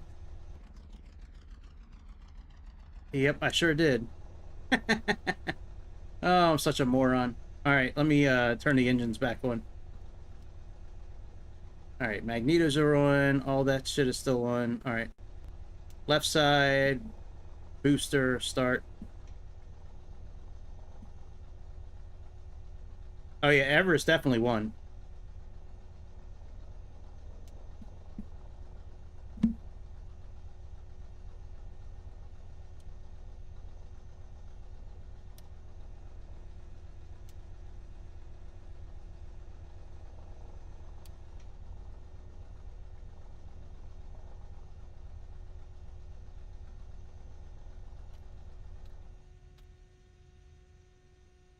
Alright, let's try this again. Magneto's on. Left side, booster.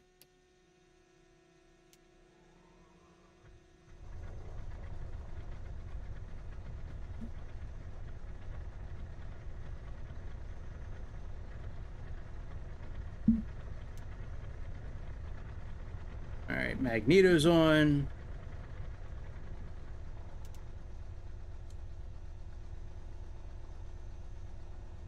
Turned off again, I think. Yep. Alright, man, this is busted, dude. Alright. Let's turn the magnetos back off.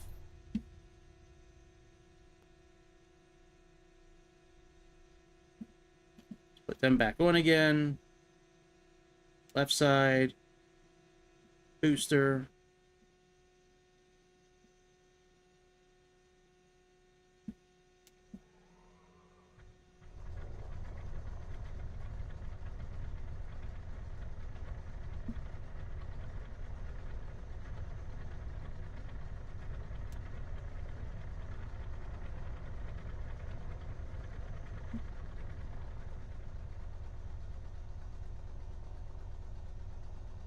Having trouble starting again. Not good, fellas. We might just do I don't know. Maybe we'll do a different airplane. All right, let's try this again. Let's go to right side this time. Let's try the right side.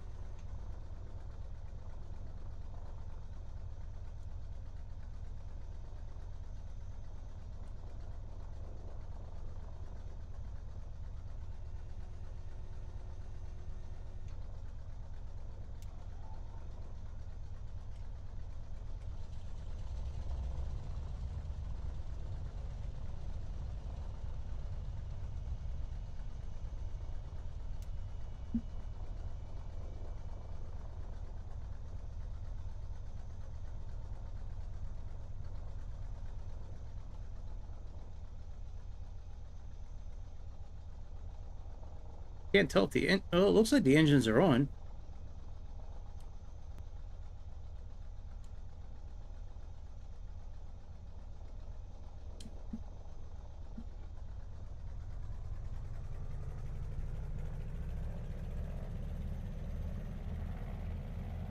Yeah, I didn't think I needed the primer because the engines were just on. I think we're okay now.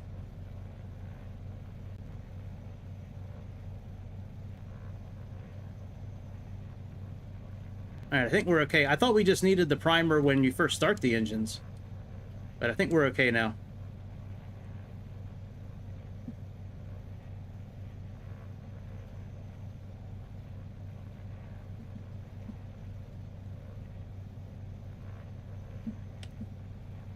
Yep, we're good. Alright, let's get out of here.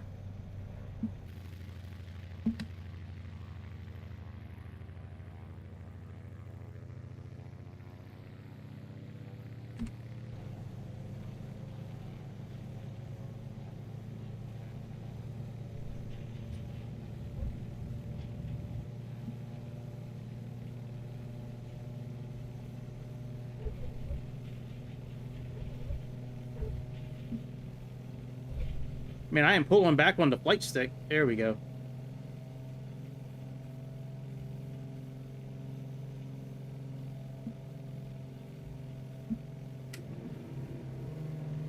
Ever since I adjusted the sensitivity, it's... Well, I shouldn't say ever since.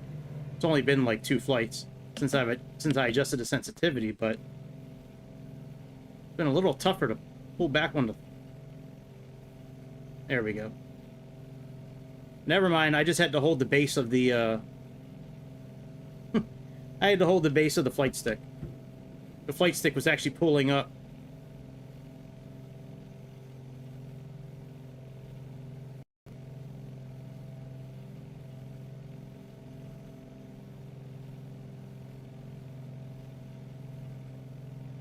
Hey, that's great news, man. That's awesome.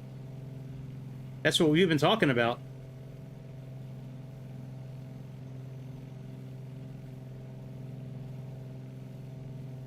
That is awesome.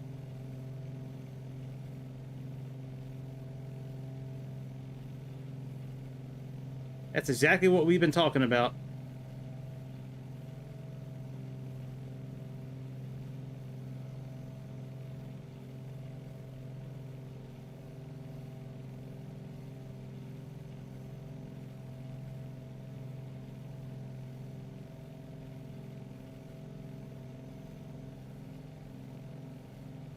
That is great. I watched that A380, 40-minute, I don't know if you call it a commercial, but whatever it was, that presentation, man, that thing looks awesome, that A380.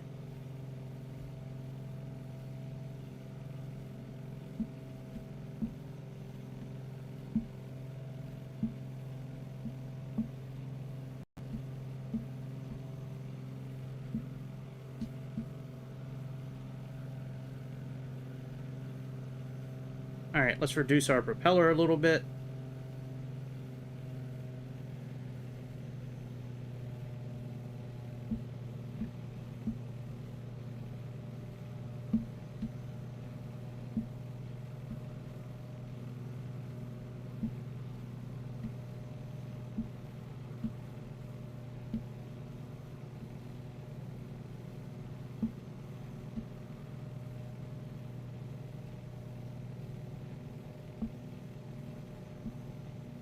Yeah, that is good news, man. Yeah, that A380 is fire, man. That thing... I really like the way they did everything, too. In that little commercial or whatever it's called. The way they were interacting with the cockpit and everything, man, it was great.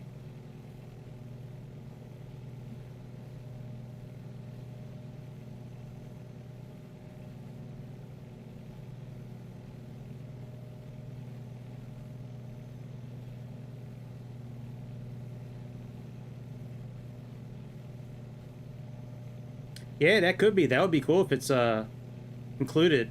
That would be awesome.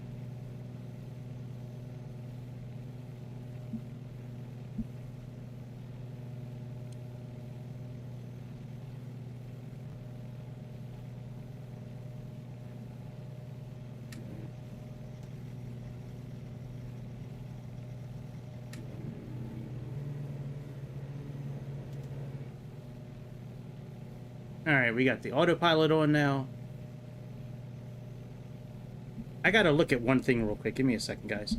I was trying to adjust the elevators as I was flying. and I forget which one is up and down on this flight stick. I moved it off of the thumb wheel. The thumb wheel takes too long. All right, so that is nose up. Okay, all right, very good.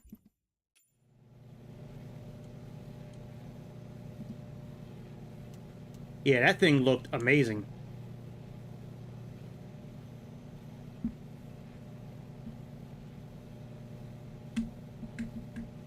All right, let's go into heading mode.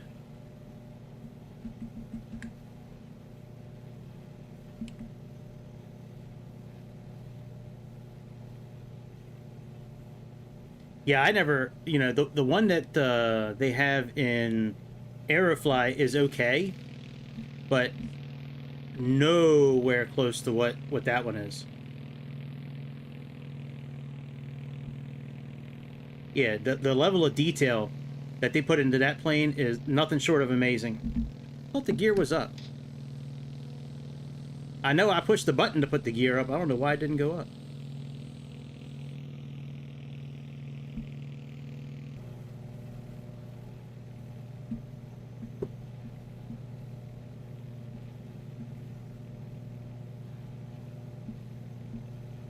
Yeah, it was absolutely, I mean, they crushed it.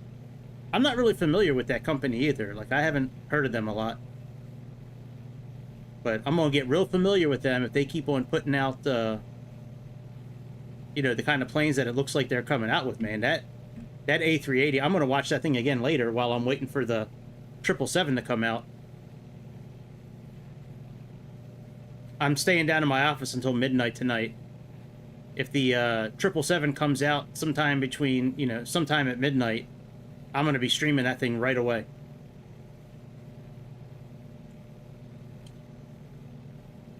All right, pitot heat on.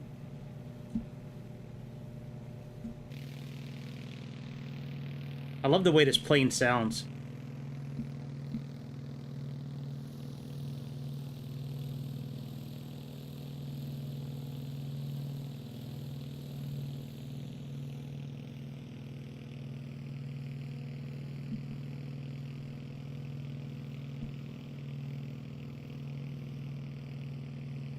Oh, I'm sure. Yeah. They might need to have a whole new server set up just for Dubai. No joke. I know you're not joking either, man. They're gonna have a lot of airplanes over there. A lot of 777s. A lot of 777s, a lot of A380s, that's for sure. Yeah, you are not lying, that's for sure. Man, he ain't buying that shit.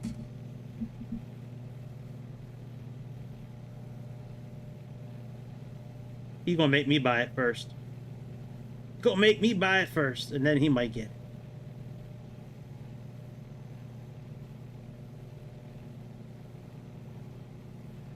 You should get it, though, Grease. I know you don't like buying airplanes and shit, but you should get that airplane.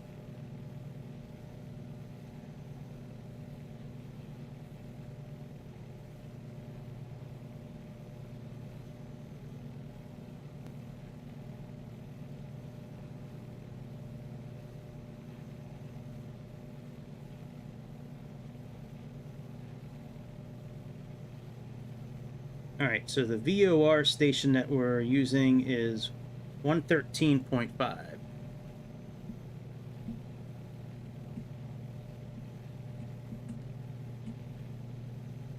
So let's program that in. Let's also turn on the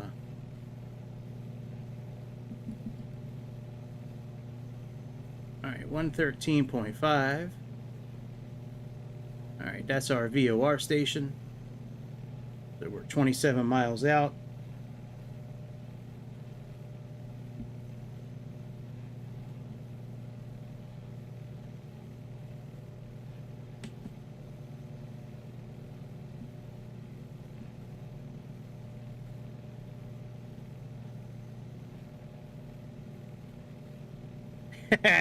And they might include it. Man, that would be so fire if they did.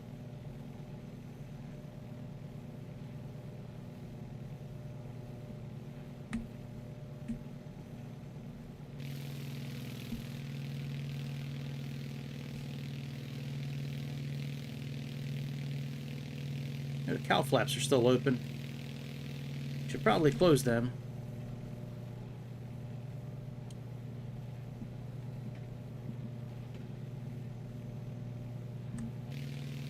There we go.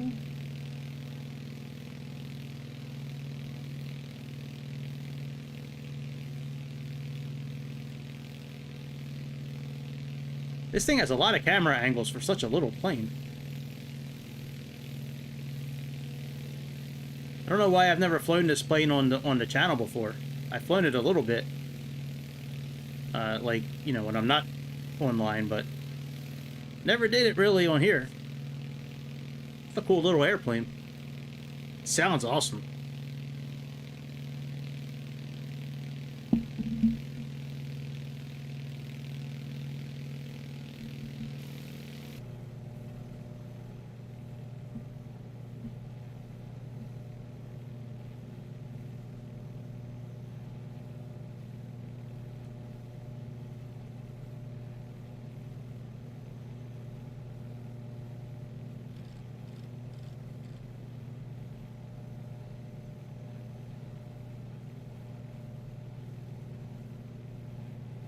Yeah, you probably have less issues too, being that it's an Airbus. I just read a story, I think I put it on Discord, about how the spaceship Boeing put together and sent up to space, how it was broken when they sent it up knowing it was broken. It has some sort of leak or some shit. That's wild, man. If I was one of those astronauts, I'd be pissed. Boeing sending me up in a broken. They're now stuck on the space station because the spaceship is broken.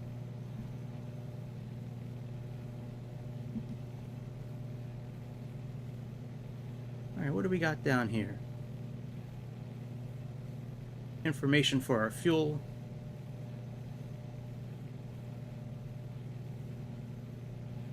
Our exhaust temperature. And then fuel usage. Very interesting. That's cool.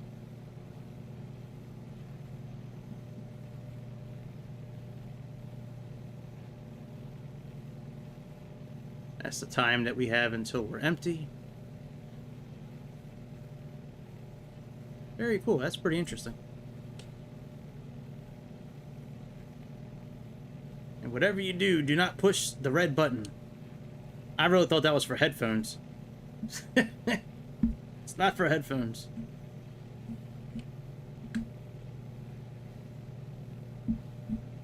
Alright, what do we got here? Suction for the autopilot system. Our trim.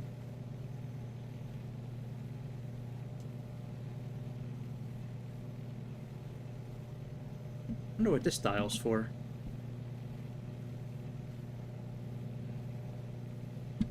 Let me turn the words on. I've never really noticed that button before.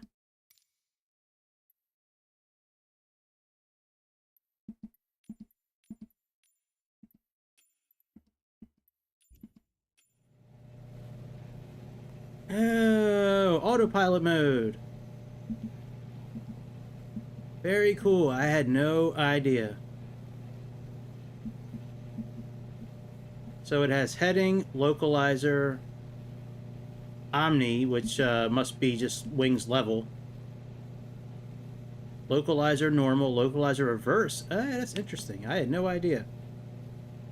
Alright, well, let's leave it on nav. And then we'll switch it to localizer when we get there.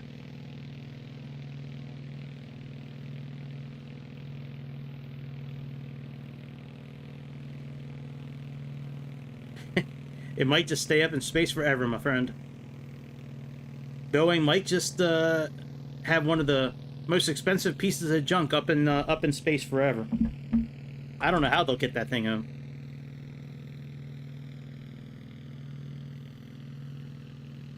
I have no clue.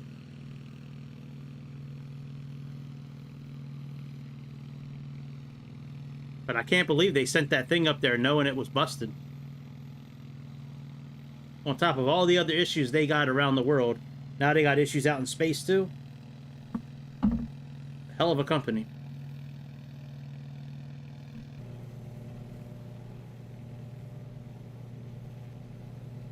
Alright, so we got about 16 miles. I believe that's our airport, right where Boogeyman is. Because the Florida Keys are down this way.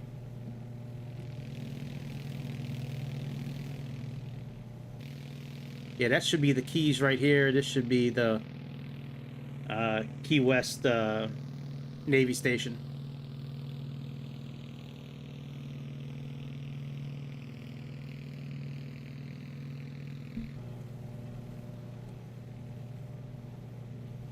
Not really sure what our manifold pressure should be for cruising. Is there a checklist? Does it say on the checklist, actually? Nope, just as required.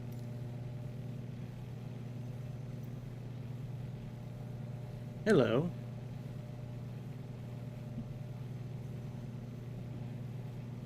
Ugh. Alright. Almost done this flight, then I'm gonna call it a night for a while, and I bought the Doobie snack. But the oh, you can eat that if you want. Well, not that I know. Then don't eat that.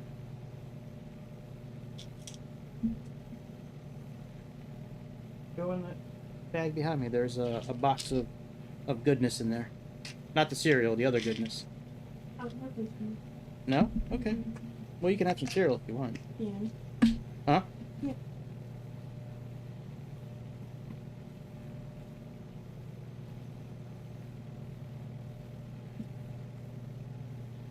You want some water? No, thank you. Is your camera on? You're eating, huh? What? Your camera on? Yeah. People saw me. That's weird. I don't know if anybody saw you. You probably did. Nah, it's kind of zoomed in, but... Yep, I'm ready for a rumor. Go ahead. Shoot! You want me to open that, or you got it? Got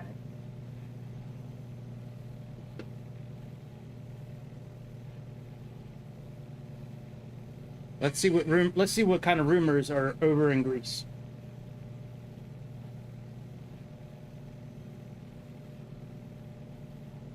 You're really a bot. All these months, you're really a zeros and ones written by YouTube.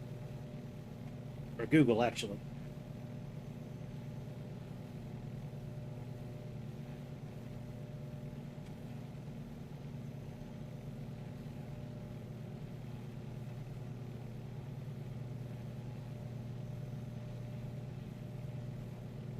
Oh yeah, I know FS Labs.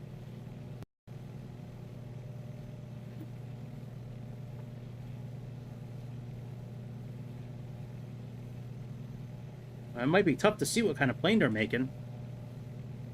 I'm sure maybe somebody will leak something, but that would be interesting if they're under an NDA with Microsoft.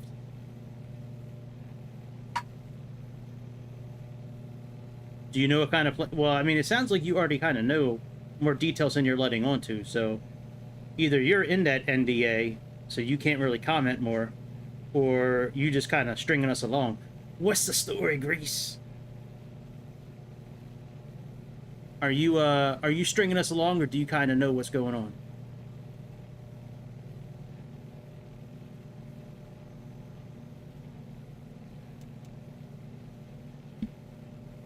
All right, I can turn these words off now. Now that I know what that button's for.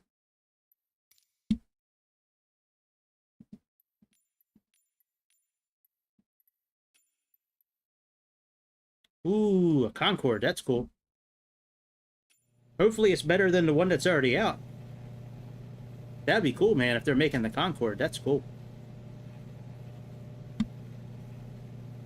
Alright, let's put this on 98. So when we switch over to VOR mode, we have it correct.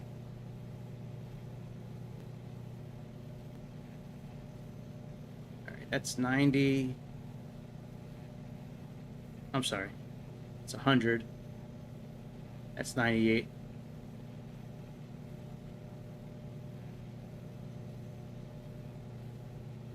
But that's cool, because the one from DC or Just Flight, I mean, that one's pretty good. But if they can make it better than that plane, and yeah, man, that's really cool.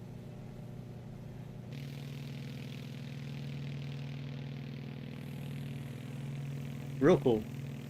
Because I'm pretty happy with the Concorde that's out now. I mean, pretty much everything is operational, and I mean, the one that's out right now is really good. So, but if they can improve on that one, that'd be awesome.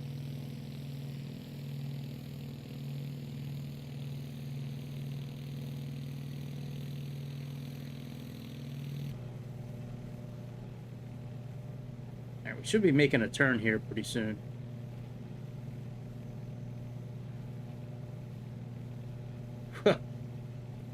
I hope it's good. I mean, it should be good that they've been at it for 4 years. I mean, that should mean that it's going to be a really good plane. Of course, it could also mean that it's complete shit, and they've been trying to get it right for 4 years, and they're like finally starting to maybe get their act together. But I tend to believe the other way. I think that they're probably just putting a ton of detail. They probably knew that Microsoft was coming out with a new simulator maybe halfway through their build, so they kind of slowed things down to try to get ready for the new simulator. That'd be great. Maybe they'll launch that with like the premium or the deluxe edition. That'd be really cool if they put the Concorde as part of one of those editions.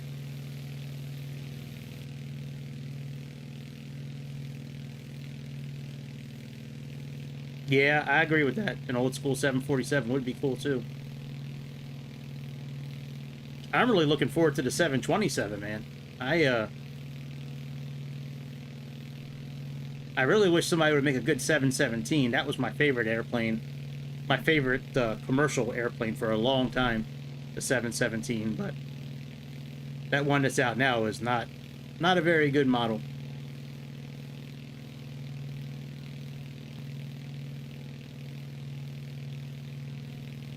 Hey, I believe you, man. I'm familiar with some of their stuff. I've seen it on like modification websites. But that'd be awesome, man. If that Concorde, and then it's going to be available in 2024, so we can have people at their stations, so you can have a real engineer, you know, a real Giga Chad and a real pilot. Oh, look, it's my happy place. The Key West moving carrier. Not today, buddy. Not today. Maybe tomorrow.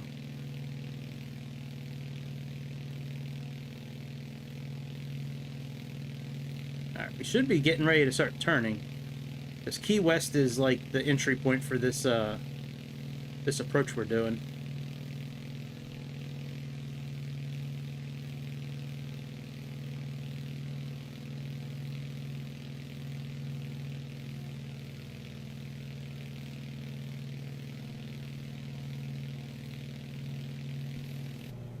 Whoa, what is going on?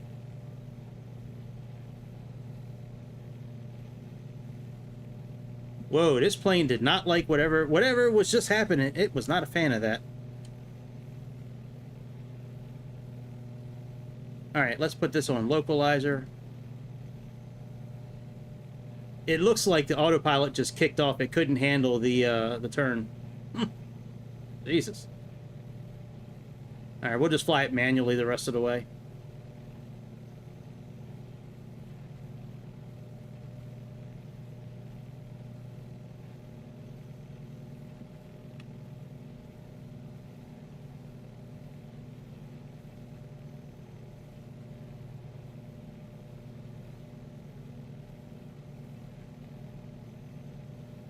How did we get to 3,000 feet?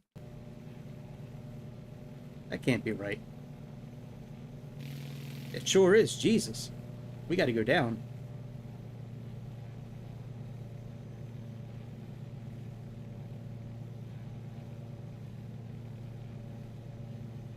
Hey, that would be cool if you could walk on other people's planes. That would be really interesting if you could do that.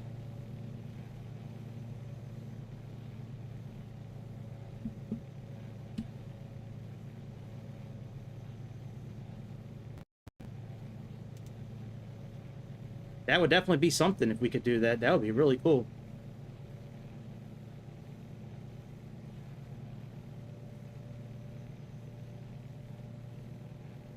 No, I think he's saying other people's planes. I think that's what he was typing.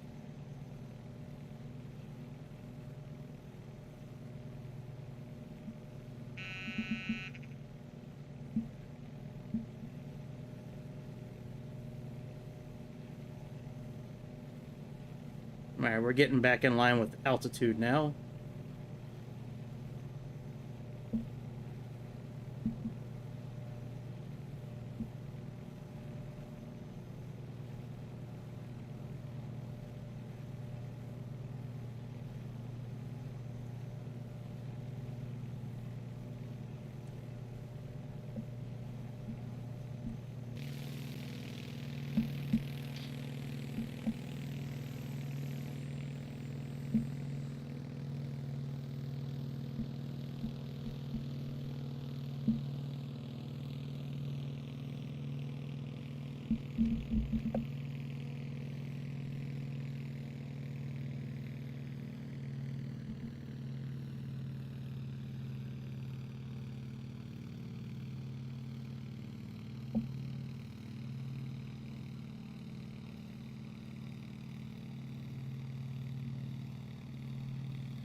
There's probably going to be quite a bit of features and things they didn't show us at that conference over the weekend.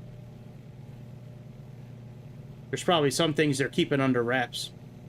I mean, I would only imagine they would. I don't think they would have really said everything at that meeting. But they definitely have a lot of really good stuff coming out, it seems like. A lot of things that people have been asking for. Instant replay, you know, better multiplayer, you know, walking outside the airplanes to check them.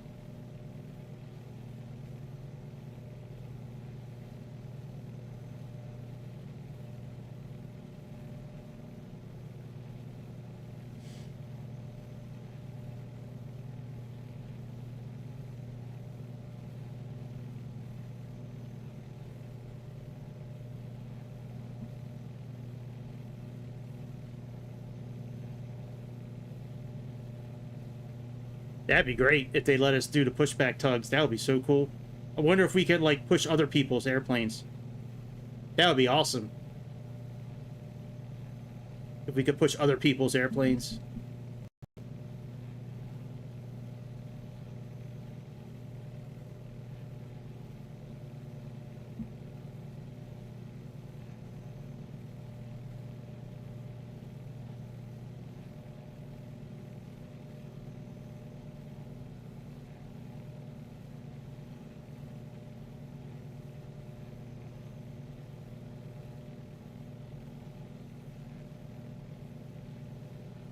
Yeah, that 737 MAX probably is going to be legit.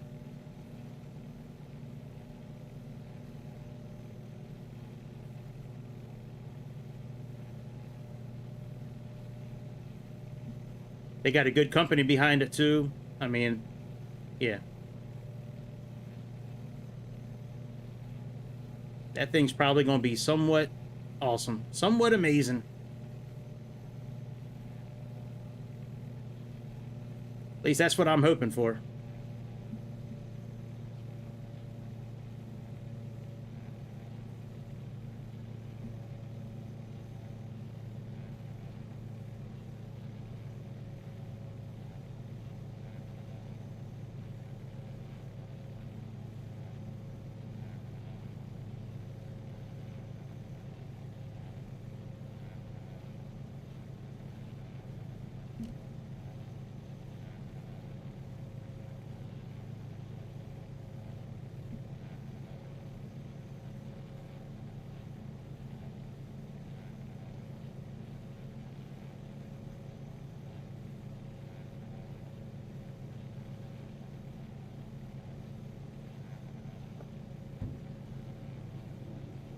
Alright, let's put some flaps down.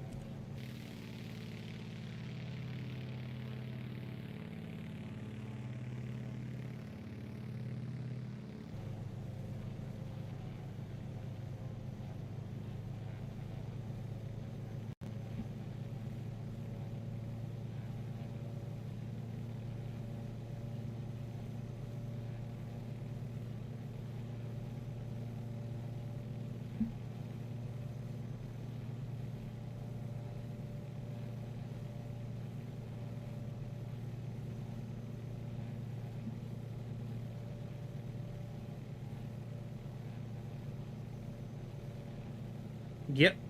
Wasn't that the guy that looked like my brother?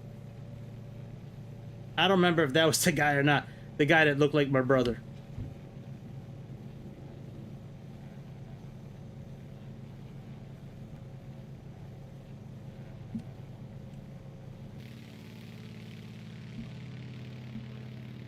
Did we miss the airport?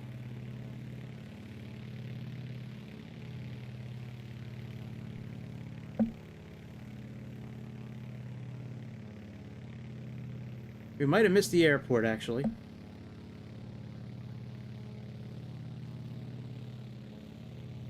Thought the airport was over here.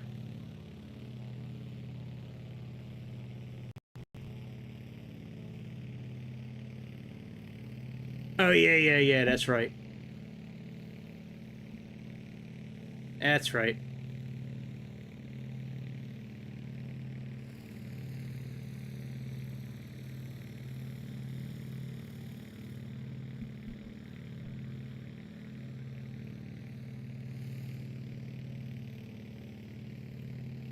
Yeah, I think this is the right airport right here.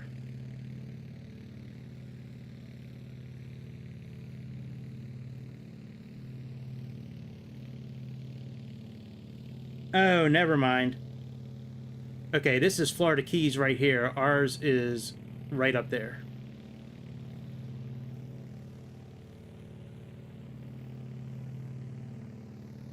Here's the Florida Keys right here. And we're landing at the next one up.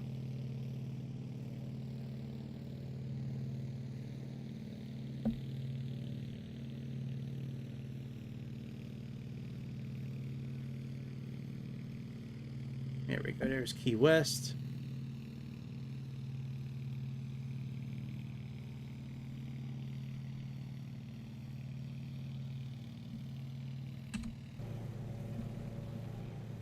There's our runway right in front of us.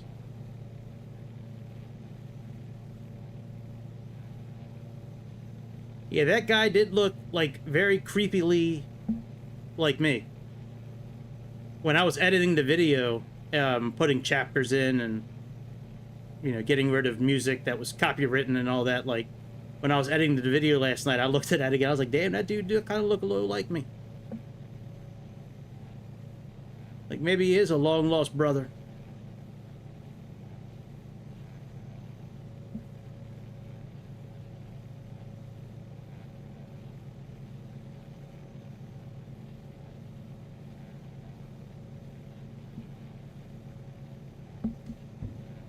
Alright, let's go flaps full.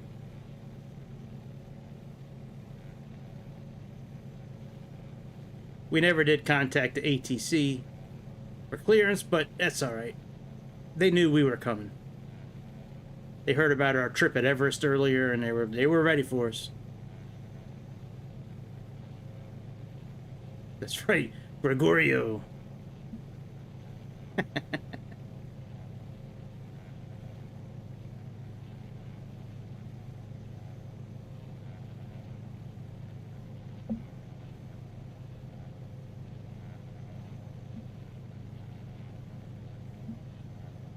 Boy, this different. The sensitivity I have this on right now, it's making this quite a bit better actually than last night. I can actually like pull back on the stick and not have the plane like shoot straight up in the air.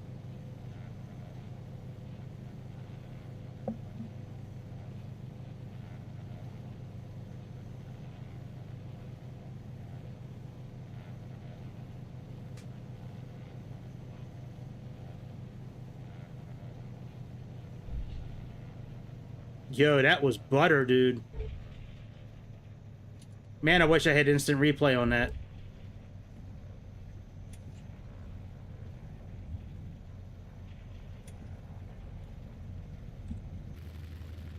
That was legit, man. You could barely even hear the tires hit the runway.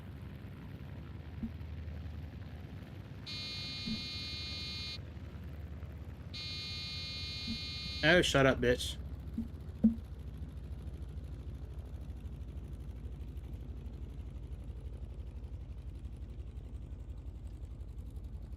Very nice.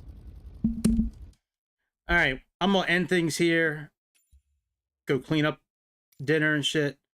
And I'm gonna stay down in my office until midnight. That's not too far away.